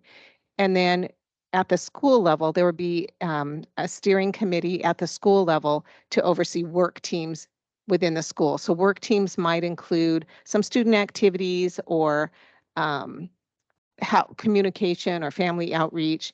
And then finally, we have focus groups that will be set up immediately or that are already in the process, led by our directors of special education and multilingual learners and advanced learning, as well as our school leaders, to do outreach and focus groups with families, particularly our families who have been farthest from educational justice, to identify the barriers and mitigations that we need, including particularly elevating our families with students in the Olympic program. So that just gives you a sort of a screenshot of the work that's happening behind the scenes. The next slide is a visual for folks who like to look at it in a more pictorial way. Next slide, Jess, please. And this just shows the core team interacting with the executive team, the regional advisory. The regional advisory oversees the 3 regions, and then school level planning. Next slide, please. This is just a snapshot of some of the work happening in February and March to give you an idea of some of the planning that's going on. So we did hear some ideas through this committee, even just as recent as Tuesday, but also in reviewing all of our notes from our community forums, the staff meetings, ideas that have come in through email, that we have some data that we're trying to put together to see how we can make some of those work and whether or not those would be workable solutions as well, that we will be bringing back to you on the 9th. And next slide. And our incoming superintendent, Dr. Armaki, is also engaging in this work, and he has some comments he'd like to make. Thank you. I wanted to start by saying last night, I went with Director Chu, myself, Director Aris. We were able to join the PTA meeting at Eastgate. We had heard that they were going to be meeting and talking through some of these things, and so we wanted to be with the community just to listen and to participate. And similar things that we heard today were shared last night around, not just looking this as a financial decision or even a building decision, but more about like looking at the importance of the relationships, the importance of the staff, of the intensive amount of training that staff have gone through to support students who are neurodiverse. There were lots of comments about the Olympic program and how it's not something that's easily replicable just by moving it to another building. That it's, one parent talked about how just the simple fact of bringing their child into the main office and knowing that the front office staff understands and embraces and has had training is important to them. Those little things, and then knowing, for their child to know who the teacher is going to be, knowing the hallways, knowing the playgrounds, and all of those things, all these little things that matter so much. And so, I just wanted to say thank you to the Eastgate PTA for the families that were participating in that, to share those stories, because it is important. These are the hardest decisions to make. And it is important for us as a system to listen to the actual stories. The numbers for some people are the easy things to quantify and to understand, but it is the stories and the impact on families and staff that we also have to hear and be willing to sit with. So I just want to affirm that. And I see that, the Wilburton staff is here, Eastgate is here also. And I just want to affirm that this is so hard. The comment about going to work the next day after hearing about this, I mean, it's one, it does show your ultimate commitment to kids, because I mean, the fact that you can, hold the pain of hearing that decision in order to be there for your students the next day. I mean, it does speak volumes to your character. And I appreciated the comment also about like, we try to project like we're doing all of this so that we can afford to pay for this, or afford to bring this into the, for the kids. And for people that are impacted, that is just too hard to hear sometimes. And so I just want to honor those comments. People have been asking me what my participation is going to be. Dr. Jarvis has been taking the lead on working with the district staff on making the decisions, but as I mentioned at the last board meeting, these decisions matter to me too. I have skin in the game. I'm going to be here, and I care very much about the community. And so what I wanted to just let people know is for the next phase of engagement, now that the proposal is out, I'm going to be taking more of an active role in listening and being with the community. And so just like I had joined the Eastgate PTA, I just want to make that offer to Ardmore and to Wilburton also, just to be with the PTAs, with the parent community. And so I want to make time to do that. I'm going to be attending all the formal hearings that we're having. So the formal hearings is kind of the legal, aspect of what we're supposed to do when we're having these conversations. But I want staff and families to know that I'm also going to work with staff to provide additional smaller group family and community engagement for groups that are particularly impacted by these decisions. And so that would be families in the in the Olympic program, families that are in the IPP program at Wilburton. I'm also going to meet with make sure that we're talking with our Let's let families, him finish, please. our Spanish-speaking families and our families who don't speak English at home. We want to just make sure that we do as much as possible in this timeline, provide equitable family engagement. And then related to that, what we're going to do is I'm going to work with a team to synthesize in a critical criteria or equity analysis review for each of the regions. So we had done kind of a cursory, kind of larger analysis of it, but we're going to build out a review, an equity review for each of the regions based on the feedback that we're hearing from families and from staff. And so a lot of the information tonight we can build out into that, but I'll be working with Shamari and some others to really look at the kind of the equity impact many of the points that have been brought up tonight are things that we are going to include in that so that we can present that to the superintendent and to the school board. And then so what we're going to do is we'll present some of the criticism or some of the feedback that we've been hearing is we're saying all these things, we just don't have any evidence that you're listening to anything. And so what we want to do is we want to then present our feedback back to the community, back to the school board on the 9th.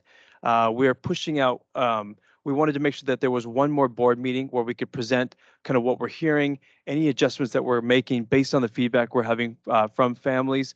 We're going to present the critical criteria equity analysis at that meeting as well. So we can have all of that on the table. And then that would also allow us to have one more public comment opportunity for staff or for families to come and just make their case about the decision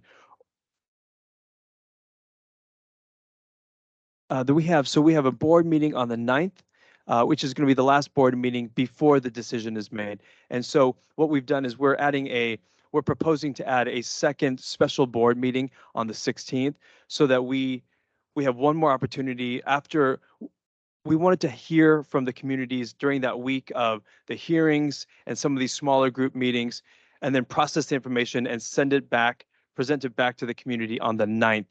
And so that 9th is a board meeting where we can share information, share what we heard, share any changes that we might make based on feedback, and then we'll have public comment one more time. So we don't want to rush the decision that week, and then we're going to have one more meeting the following week so that we can the board will have opportunities to kind of think about this and then make the decision the following week on the 16th.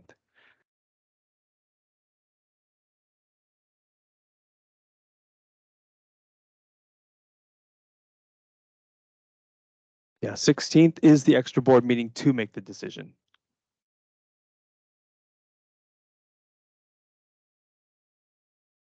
Sorry, we'll make sure that it's clear. We'll make sure that what I want to make sure is we have the 9th is a board meeting where we're going to share back feedback. We're going to talk about the equity analysis for each of the 3 regions. And then the week after on the 16th is when we'll call a special meeting for the board to make the decision about the consolidations. Yeah, so I guess that's the last thing that I'll mention. But I just want to close by saying this is maybe the most challenging thing that we can do together as a community. And so I just want folks to know that we appreciate the challenge. We certainly, I am grieving the fact that it's taking up so much staff time and so much parent time. All of this time you're spending meeting, coming together, planning, talking, attending board meetings, on top of working with kids, and especially, we're still in post-COVID impact. I mean, there's so much stuff that is happening with kids trying to recover and families trying to recover. So that is not lost on me. That's it. Thank you. Okay, so I think at this point, it is our time. Ms. Collins, if you could, I just sent you a message. So it's our time, I understand, to ask questions. And I just want a little bit of clarity on that in terms of your plan. If you can, Deputy Superintendent Collins, kind of share that.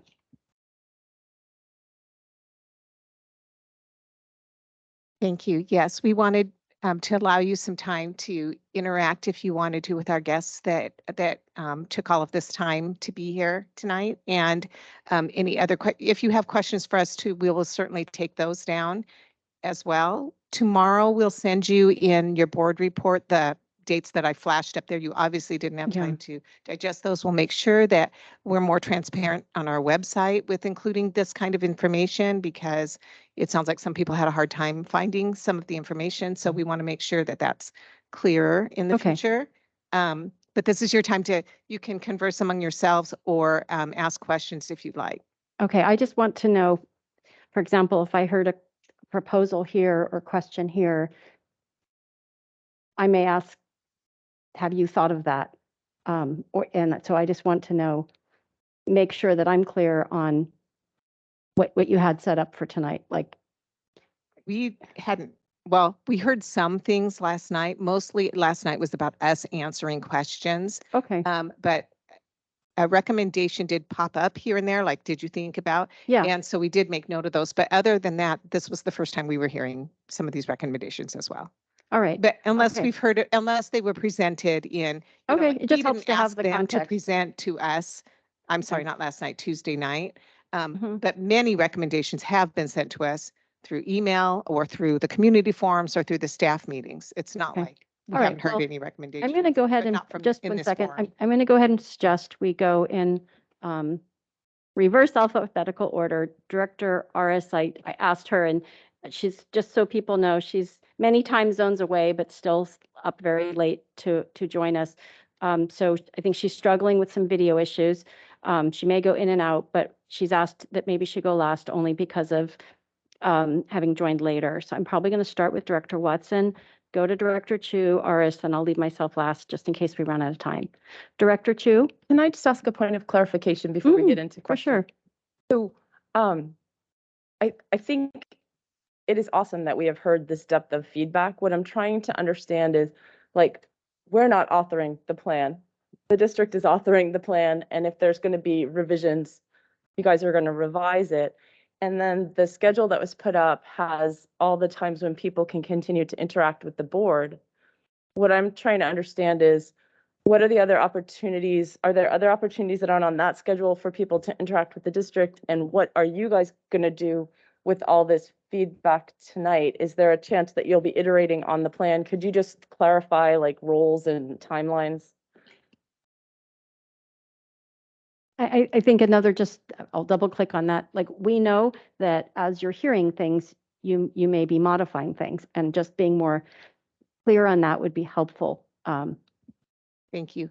So I went through that really quickly, the slides that I put up that doesn't do justice to the work that's going to be happening in buildings. And it looked like it goes one way, it goes two ways. So the purpose of that visual was to show that there is work coming out from the district. For example, school start times. What's the plan for school start times or transportation plans? And so school start times, there is a draft of school start times for next year that will go out through those regional committees and to the schools. And then there will be engagement and reaction to those that will come back to the district to say, here's things that you're not thinking of with that proposal around school start time. I mean, I'm using that one. That makes sense, but, like, what about the comments tonight about, like, these two schools are over enrolled, or what if you kept our whole school together? There were two different proposals yeah. about keep our whole school together. Is that an option? Is that something you'll take back and look at? And I just want to be clear, like, where this feedback is going, so people don't feel like it's going into a vacuum, because I'm not authoring a plan. So I've just heard all this feedback, but I can't go do something with this. Thank you. All of that feedback is going to help us inform what modifications and mitigations we want to present to the board on the 9th. Everything that comes forward, that has come forward, that will continue to come forward, we will be looking at and analyzing. So for example, there were some things that came forward tonight. Once again, we'll go back. Tomorrow we'll be talking about those. So every day we're talking about new ideas that are coming forward to us. We're looking at the data, we're revisiting, particularly around, is there something in our proposal that we didn't think of that needs to be adjusted? So that is happening and will continue to happen. And when we present to you on the 9th, it may result in modifications to the proposal or mitigations. That'll include the hearings that are happening. That'll include the focus work that Dr. Armaki will be doing, all of it. Okay, I'm going to go ahead and suggest we start so that we can have a sense of each director having some just space to either to ask questions or draw people out. So would you like to start, Director Watson? Otherwise, I'm happy to start if somebody else Okay, prefers well, a different order. Start, I'm afraid I'm gonna get it wrong given the rules of the road here, meaning that I'm just gonna go ahead. So first thing is I wanted to acknowledge all the different points and questions that were raised, and I did my best to to get a handle on those, get them written down. And I'm going to only be able to ask one question right now, but I want you to know that I'm really hoping we can get all You of can these ask more points than one. addressed. I mean, no, Yeah. but it would be like Yeah, yeah. 12. Okay, all right. The one I'm going to pick is to just ask more about the Olympic program, because I do know that routine and familiar faces is very important to these kids. And I mean, it's important to all kids, but it's really super important to these particular kids. And I am wondering, what are the odds that we could keep these kids and families together, keep them with staff that has all that training, keep the relationships with UW going, keep them with a special sensory playground, and kind of keep all of that together, even if we have to close their building? That's one of my big questions. The other thing is, I will second the thing about the website. I tried to look up the Olympic program to understand more about it, and I thought it was me that I couldn't find anything. May I just interject for a second? Yeah, We're going to try to collect all these Yeah. questions, not necessarily answer them. I think trying to answer that will eliminate That's fine. everybody I getting a mean, chance. well, I guess I'm just saying that particularly worries me.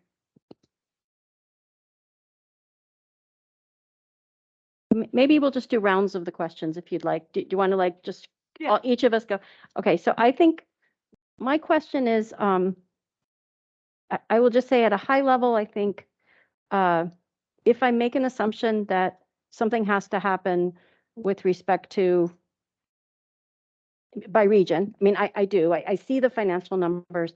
I am struck by the notion of splitting rather than retaining a culture of a school. So just the appeal, I would like to know, did we think hard about keeping Ardmore? Like we all visited Ardmore and loved it. We all like when we went a couple months ago, feeling so good about it. And then, so it's hard to hear that cultural just pain. And so I wonder about the notion of being split up.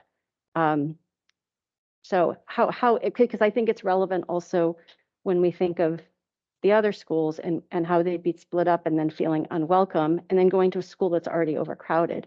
So I ask, if we start with the assumption that, okay, one of these schools in the region has to be consolidated. All right, well, first, have we really thought about the idea of saying, all of you lift and shift to Bennett, and then you have at least a commonality. You have kids on the playground who you know. There's a sense of at least some retained culture. And then those who feel like they're happy to transfer to another school, Cherry Crest can do so. So has that really been explored? And then I think the other thing that did resonate or strike me was, why not put those, I guess, shiny objects in the schools with low enrollment? Like have we thought of that? So those are things I'd like to hear. And the Wilburton Woodridge piece also, I'm like, what about that? So I'm asking the question. I'm not saying I have the answer. I'd like to understand, have we explored it? What did we think about that kind of lift, shift, keep it all together? And why not go to the newer? Then on Eastgate, I'd like to understand option G better, and what happened there. So those are mine. And I guess I just got them all out. So I have more, but that's mine. So Director Chu, and then we'll go to Dr. Aris, and maybe we'll just keep going around based on each other's questions too. Sure. All right. I just want to say thank you to everybody. It was, everyone said something that struck me. Like there wasn't a single person here who didn't say something that didn't provide insight beyond what I had. And it was very cool, Mr. McConnell, to have you back here with your very insightful look at data and very succinct way of looking at that. Really appreciate it. But thank you, everyone, for what you brought. And thank you for representing the community. After listening to this and listening and reading messages and so forth, the places that I really want to dig into and I want to know how we're digging into and reconsidering are, first, retaining communities. So I think that's what Director Serafin just brought up. Each one of these schools, all three of them brought up a proposal for retaining. There's the proposal G from Eastgate, there's the combined Wilburton Woodridge from the Wilburton folks, and then there's the Ardmore goes to Bennett. I don't know if those are the right solutions, but the concept of retaining communities seems powerful, and I'd like to understand the assessment that's done there and whether or not we need to make shifts. I also want to dig more deeply into the items that at least three people from our table over here brought up about over enrollment and the high enrollments at Sherry Crest and Somerset, I think. Was it? It was Somerset and Yeah, Portable. right from the get-go, and whether or not that's the best way to go. I have a couple other things that have come out of this, maybe less directly, but I want to surface. First of all, our community has brought up the fact that this is a multi-phase thing. We know that if we have dropping enrollment, it's going to roll through our system and impact secondary schools. We have talked about whether or not there's going to be additional work that has to be done for consolidation at that level. It has impacts to people, and if the district is already thinking about it, I'm kind of wondering to what extent we're communicating and what the process is and how we're laying that out so that it feels transparent to our community and doesn't feel like that was something that we hid while this decision was being made. I think that was a really good point that was brought up. So whatever we know about that, I want to be clear for the board, but also for the community. A second thing that I have that's maybe a little bit of a push is staff transitions. I know that there's a lot of stuff in our contracts that talk about how we reassign people, but this isn't just reassigning people. This is about retaining communities and relationships and familiarity for kids. And I'm not sure that following the standard procedures for staff assignment on this is the way to go. So I'd like to see a really explicit analysis of what the options are to maximize the relationship retention in staff assignments. So I think that's another thing. And if there's one option versus another that allows us to do that better, that would be helpful to understand. I do want to understand more deeply the equity analysis. We talk often here about our families who speak other languages. I really appreciated that Ms. Ramos brought her comments tonight in Spanish and just called that out, like to make it very clear. I haven't seen a lot of that discussion. So as I think Dr. Aramaki is going to go explicitly seek out more small community input, I want to make sure that the board gets insight to that and that the community has insight to that, because sometimes we try to do our best to use data and commentary to speak on behalf of populations, but that's not enough. And so I want to make sure that the voices that you get to hear, Kelly, that we all get to hear them too, and we get to understand them, and that it is clear how they have impacted the decisions. And then transparency, equity, let's see. Oh, social emotional support now.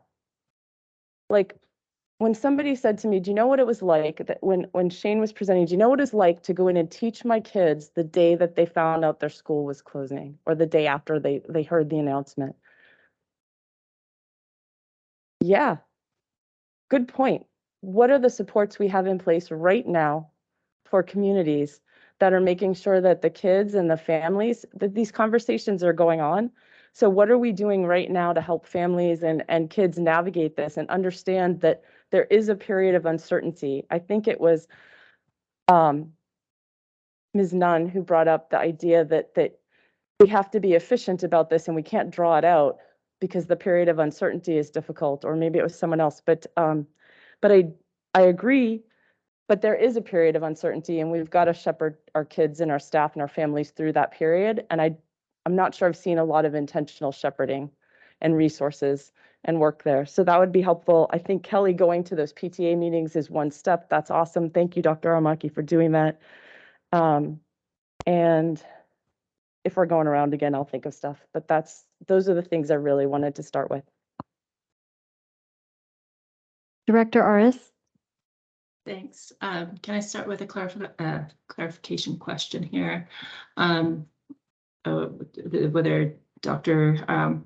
Jarvis or if Ms. Collins, someone, can you share with me how these answers to the questions that we're asking will be shared with us, and also how it will be shared with the community, because I think it is important as we are asking these questions that we not only get the answers, but it is clearly accessible for the community. Is that something that you could give the answer now, so our community could hear that? I think it's a question of when will we be able to have the answers, and Well, not when, but how as well. Right. Real short answer would be that as you look at the variety of questions, some of those can probably be clarified quickly, and others will be evolving as we consider the issues and look at that. So it will be just as fast as we can respond to question by question, but some of them are clearly going to take more time and some are easier. So And then it's where, like where and how will we surface that so that everybody could find it? it will come to the board first, and then it will be going to the community. Eva? We do have an FAQ we can add to that, but I think we may need something easier to navigate. We are planning to provide the board with weekly updates. So whatever has happened that week, or questions that came up, or that we heard, new data that we have, or new thinking, we'll put that in a board update. But we also can update our website and our FAQ.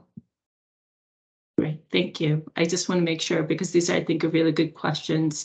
There's been so much that was shared with us today that I want to, as we are reflecting on the things that's been shared and the questions that are being asked, that it's clearly shared, because transparency is something that's been asked of us over and over, and making sure that it's not just, you know, behind the doors, or it seems like it's only behind the doors. The other question I'd like to get answered now, just because it was brought up in the comments today, is I know we have a schedule already put together for our school visits. Is it feasible, is it possible for us to consider putting or changing our schedule a bit so that we visit Eastgate and Wilburton within this period of time?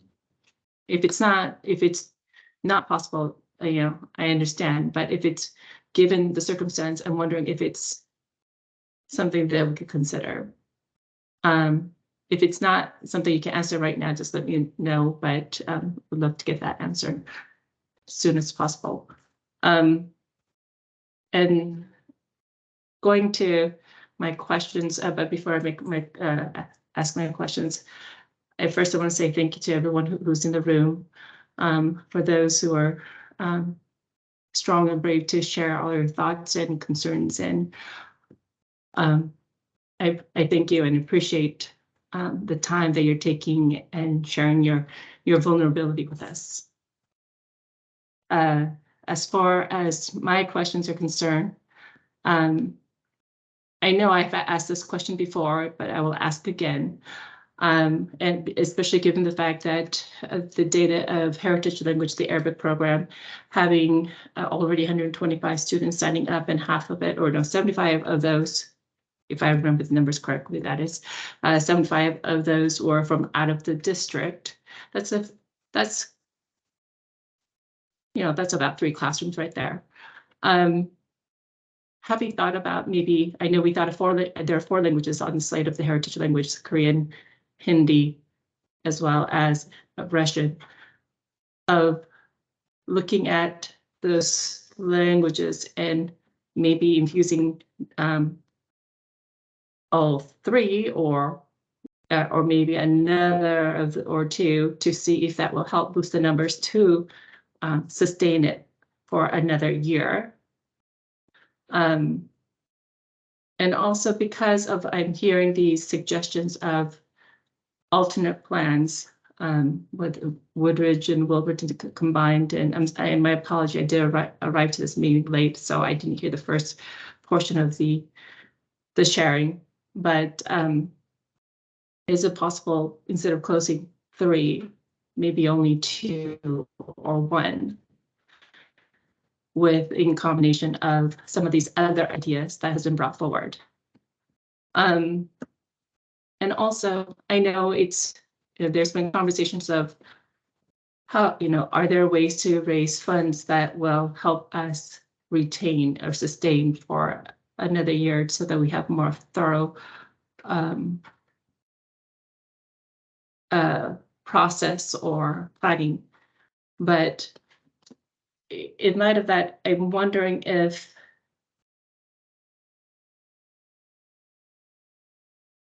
we could dig a little bit deeper and see if there's a way of us, is there a way we could get additional funding or funds by selling property and not just to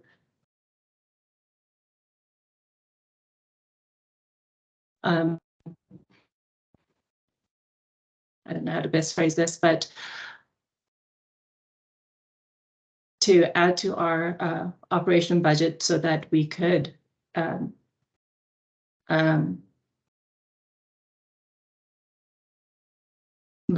grow our programs versus closing. I know this is not the ones that's on the plate or in the plans, but my brain can't help go this direction given all the questions and concerns and ideas that were shared today.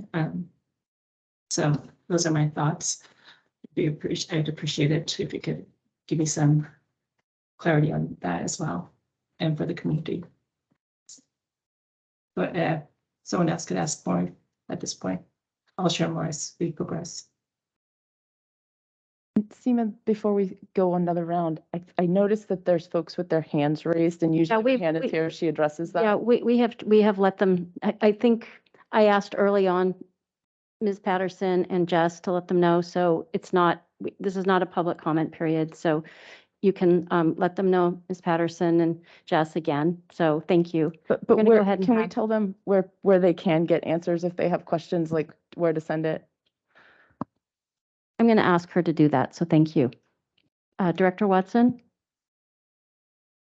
Well, I'm going to make some comments about communications. I'm just going to reemphasize that I think the communications around this need to be clear and direct and really acknowledge that this is painful and explain that we feel that we're between a rock and a hard place with this.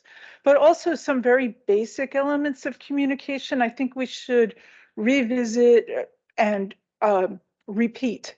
And because although we may feel that we have explained lots of things over and practically lost our voices over it, there's people who are tuning in now. So I've heard through social media in multiple questions recently over why did my property tax bill just land in my mailbox like today, yesterday? It's up 25%. Why can't this district fund what they need to fund? And I was able to sort of type out an answer to a couple of people, but we need that to be really clear, even though we feel like we say that once a month for 20 years. And the answer is that the state takes the money and gives it back per student. So we don't get to keep it all. But yeah, let's acknowledge that there's no pay free options. And let's be clear, my suggestion is that we would be clear about the potential uses of the buildings when they are emptied so that there's not rumors flying around and people thinking we have all these sort of ulterior secret motives of things. I just feel like we really should be clear and let families know what we know right away so they can plan and stop panicking. I did get an email about people are panicking, they're moving kids before they may even have to. So those are my comments about communications. And then the one other question I just came up with was if we were for staff to think about, if we were able to move some of these programs as a whole, or one of these student bodies as a whole, would that work? Could that work with the union rules on seniority and layoffs and things? Because that's one thing that our community members may not realize, that there's just this whole hammered out language in the bargaining agreements that we have. And so that would have to work with that. But I'm just saying, maybe we could look at seeing if that could work. If you're moving the whole, if it's Ardmore at Bennett, maybe that could work, but I don't know. Okay, I think I'm going to ask a question. I hope I don't put you on the spot. So if you feel like I do, just say thanks, but listen to the tape of what I had to say. So I wanted to ask Ms. Dugan something. And I mean this in the sense of, if we start with an assumption, and that maybe, I understand you guys are also saying challenge that assumption. But let's say we're going in the path of, we agree that schools need to be consolidated. The question is how, which ones? So tonight you've said, look at the number at Woodridge. Look at the numbers at, I think you said 298 Woodridge, 360 Wilburton. Why wouldn't you move Woodridge into Wilburton? Use that on excess capacity because the capacity is 700. So now, and what I heard you saying really is Wilburton's the newer school. Assume you're a Woodridge parent. What do you think they will be saying? Meaning, what's your answer to them when they say, not me? So I know you have probably put yourself in their shoes, so I would just like to hear that. And I think I know what you're going to say, but I still want to hear it. I just think that in terms of like the investment that the district has made into the building, it would enhance their education by being in a better building. They would get amazing opportunities, and nowhere in the 85 pages is it listed why Woodridge was taken out of the Midwest region and lumped into the South region. The very first, when we first found out about this, we were told that it was going to be Wilburton, Woodridge, and Ennetai, and that one of those schools would be closing. And then when the recommendation came through, it said Wilburton would be closing, Woodridge would be taking on a program, and that all of a sudden Clyde Hill was in the mix to split up Wilburton. So I think we all thought, well, if we have to move Wilburton, we'll go to Woodridge because it's in close proximity. Now we're being divided, our school will get divided in half and cross. So I think that if it's explained in a way that parents can understand that it's for the greater good of your students' education and community, for the social emotional learning that they can gain at Wilburton, as a Woodridge parent, I would understand. But that's me. I don't live in Woodridge. I'm not part of their community. And they were, one of the first schools to come out and really promote their school. So I get that that it would come as a shock to them if all of a sudden something got changed. But the reality is that one of our schools has to be closed, and one is a newer, better facility. So wouldn't you want your kids to go to a new, better facility outside of, well, I don't want to move? It just seems really subjective. And that's where the rumors are coming in of, well, there are schools that need new buildings. We're not going to build new buildings when we have a brand new building. And my rebuttal to that is, if Woodridge is good enough to take on an AL program or to take on other students, then they should be good enough to take on one of the choice schools also. Okay, thank you. That's very helpful. Thank you. I'm going to Director Chu, I think. All right. I will echo Director Watson's press on comms, but maybe take a slightly different angle on it. When I go to the website to find this information, it is not, at least for my use case, it is not easy to navigate. I think that we could improve the access to the information, but I also wonder about how we're disseminating the information in consumable chunks that are simple, straightforward, easy to understand, and that have the bottom line like right up front. And I think like anything we can do, I heard Deputy Superintendent Collins say that we're going to get a board update weekly. I hope we're going to get a community update weekly or something like that as well. Is that part of the plan? Yeah, okay, great. And then there was something I forgot that I wanted to raise on special education, and you may have already taken this into consideration, but for our center programs like the Olympic program, a couple things have come up. I guess there are three things that come up about those programs beyond the program itself. One is that the whole staff, like the entire staff, is deeply trained, and training doesn't just mean they're competent, it also means they're more likely to just be inclusive. It changes the nature of the community. So I want to understand how we are going to do that. The second thing about that program that I want to bring up is that students who aren't enrolled in that program, who are in general education programs, the way that school is structured, there are friendships that cross those lines. That's not something that's easy to generate and maintain.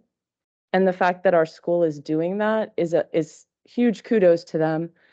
But it benefits the kids on both sides, and it changes our community. It benefits us as a community and how we think about the world. So like on every single level, that's something we don't want to lose. So if there are kids who are like, what can we do to kind of retain those relationships that exist, but also continue to ensure that they are engendered? And then finally, there are a set of kids who receive special education related services, but aren't enrolled in the program, but that are related to those programs. And Dr. Armaki can probably say more offline about that, but we were hearing about some kids last night who get services that are very deeply related to that program, but they're not enrolled in it. And so if they are moved and they lose the expertise that comes with that was really very central to their programming, how are we going to take care of that? So I just wanted to call those things out.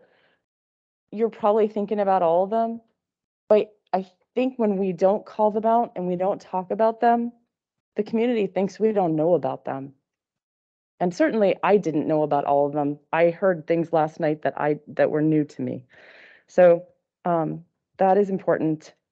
I think I already said it, but I'll echo again Carolyn's push on the transparency about post plans for buildings. And I have three more things. I'll make them as quick as I can. One, I want to make clear that it is critically important to me that there be iteration in this plan that reflects the community inputs in some way, shape, or form, because I believe the data. I believe that we need to make a change. What will happen if we don't have the staffing funding, it falls off a cliff. We don't have that funding. We can't sustain the programming at the level we did. So if people are expecting, if we waited another year, that we would be able to run these schools the same way we have, we can't. I believe that. I understand that. I want to make the best decision we can. So facing us with a do it or don't decision, like I'm very hopeful that there'll be iteration that reflects the issues that are being raised, because that's the only way that I'm going to feel really positive about being able to vote on this plan. And then, so two more. Eastgate, I really want to thank you. Like, inviting me last night was really meaningful. I know that Director Watson has attended several of the listening sessions, and all of us have tried to be around.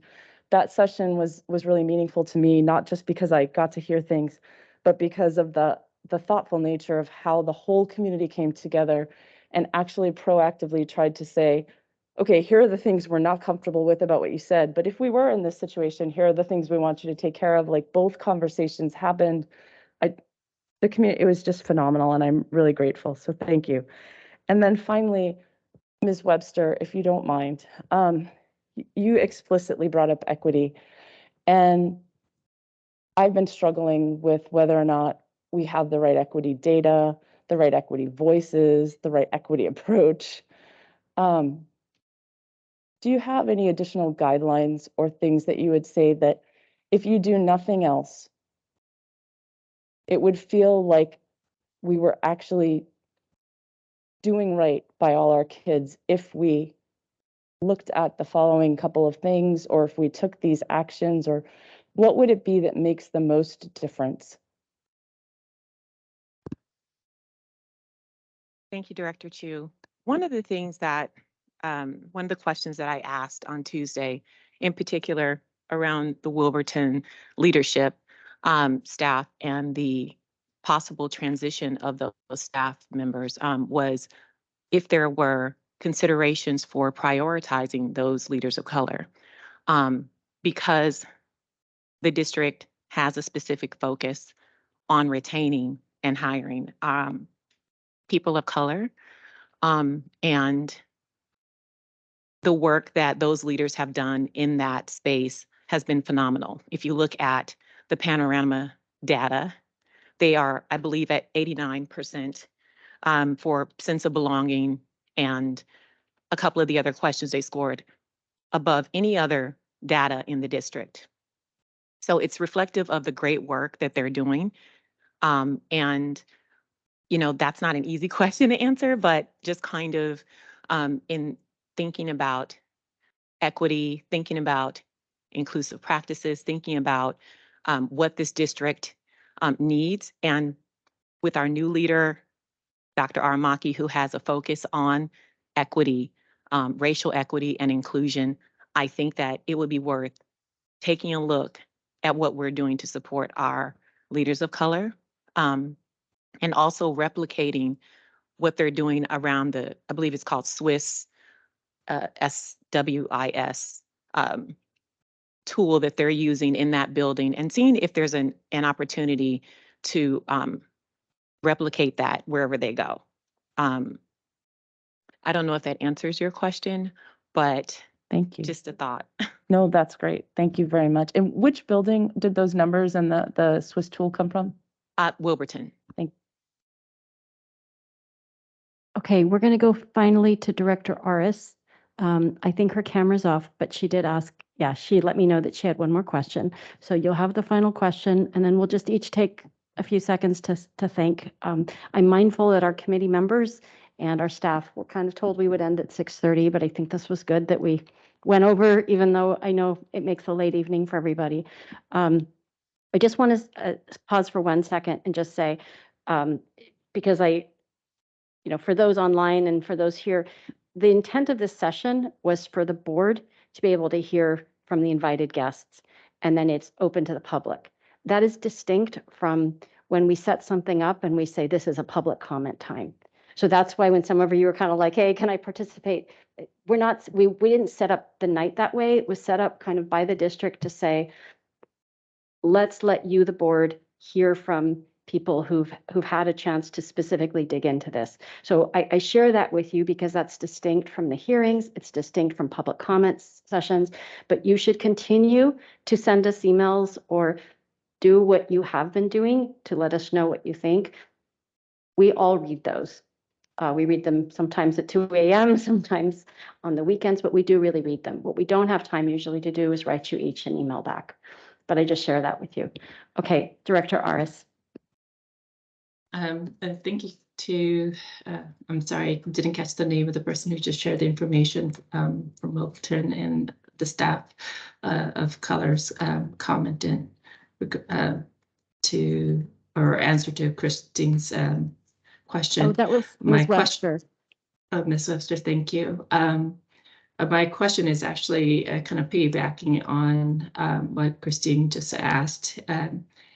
Yesterday at Eastgate, there was a lot of good information that was shared, and thoughts as well, and questions. And one of the, I think, things that came out of it for me was, if we were to move forward and merge school buildings together or communities together, and as we are trying to sustain relationship, especially for our students who are furthest away from education justice, that we try to maintain that structure as much as possible, and that includes staff. And I know this, with the union, there's a seniority component to it, but I'm wondering whether and how the staff has been discussing to make sure that we sustain that relationship as much as possible, whether they're senior or not, because special education teachers are often, there's a higher turnover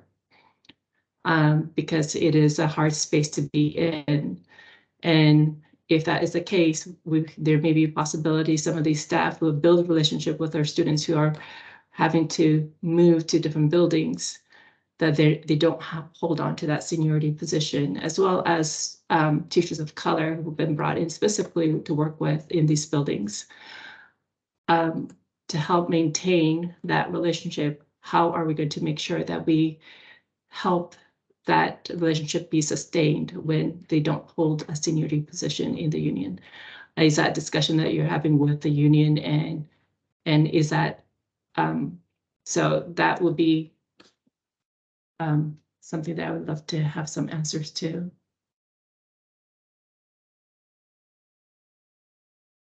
Thanks. Do you want me to make my comment at this point, Sima, or do you want me to? I know we each want to thank the panelists, so why don't I start with you, and we will go in alpha order. Thank you. I can't even say thank you enough for all of you coming out. I know it's an evening and it's a Friday. Well, I guess my Friday, your Thursday. Sorry. It's difficult. It's challenging. It's taxing emotionally, mentally. It's hard too, especially staff who are facing the kids during the day and trying to answer the questions to the parents while trying to hold on to your and do your job to your fullest. So I appreciate all of you for being here and sharing your thoughts and concerns with us. For the parents who are here and the community members who are here to share your thoughts and your commitment to and wanting to help us improve and give us answers and as well as questions. I thank you very, very much. I know it's not easy and it's heart-wrenching. I very much appreciate you taking the time to do so.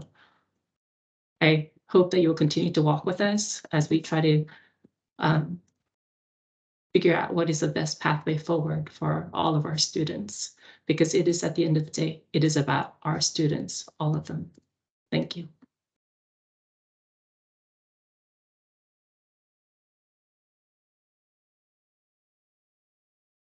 All right.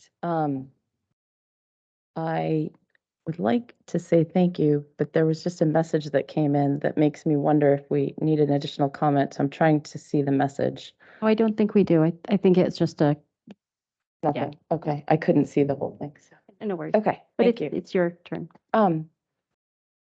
So one of the things I learned during COVID is that it's really easy when we feel frustrated and unheard to think of each other as the enemy. And I succumb to that sometimes. And I think that it overall across our community didn't build bridges. It made things harder. And so I appreciate that everyone came out tonight and kind of gave us the truth. I also appreciate that people are still not feeling fully heard.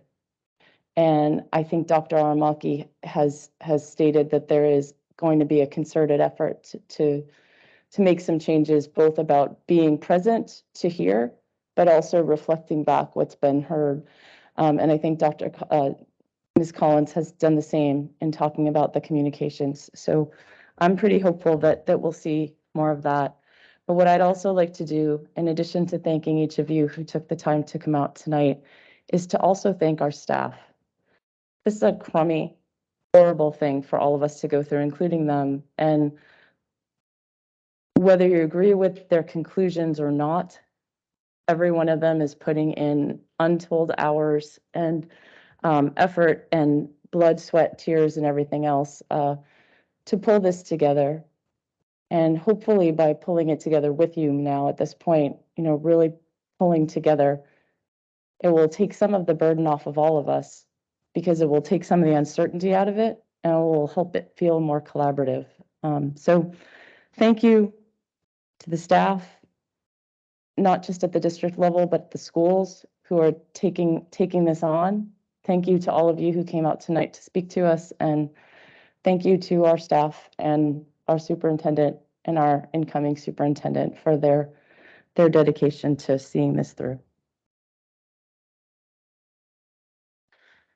Okay, well, I'm going to wrap my final comment into my thank you because I really thank the panel because we got a lot of well thought out ideas and questions and possibilities of things that maybe could be tweaked in the plan and so forth.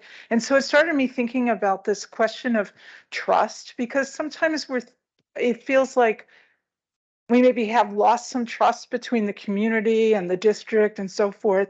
And I think maybe we can see this as an opportunity to build some trust back. And the way that would be people have been saying, hey, you know, I didn't know about these sessions. This timeline's really quick. I don't feel heard. I didn't get heard. And so first of all, we have to start listening more. But second of all, we got some concrete ideas here. So my suggestion would be that either we use one of those concrete ideas or we tell people why we couldn't. But either one of those, it seems to me, would make everybody feel a little more heard. But thank you for all of that great input.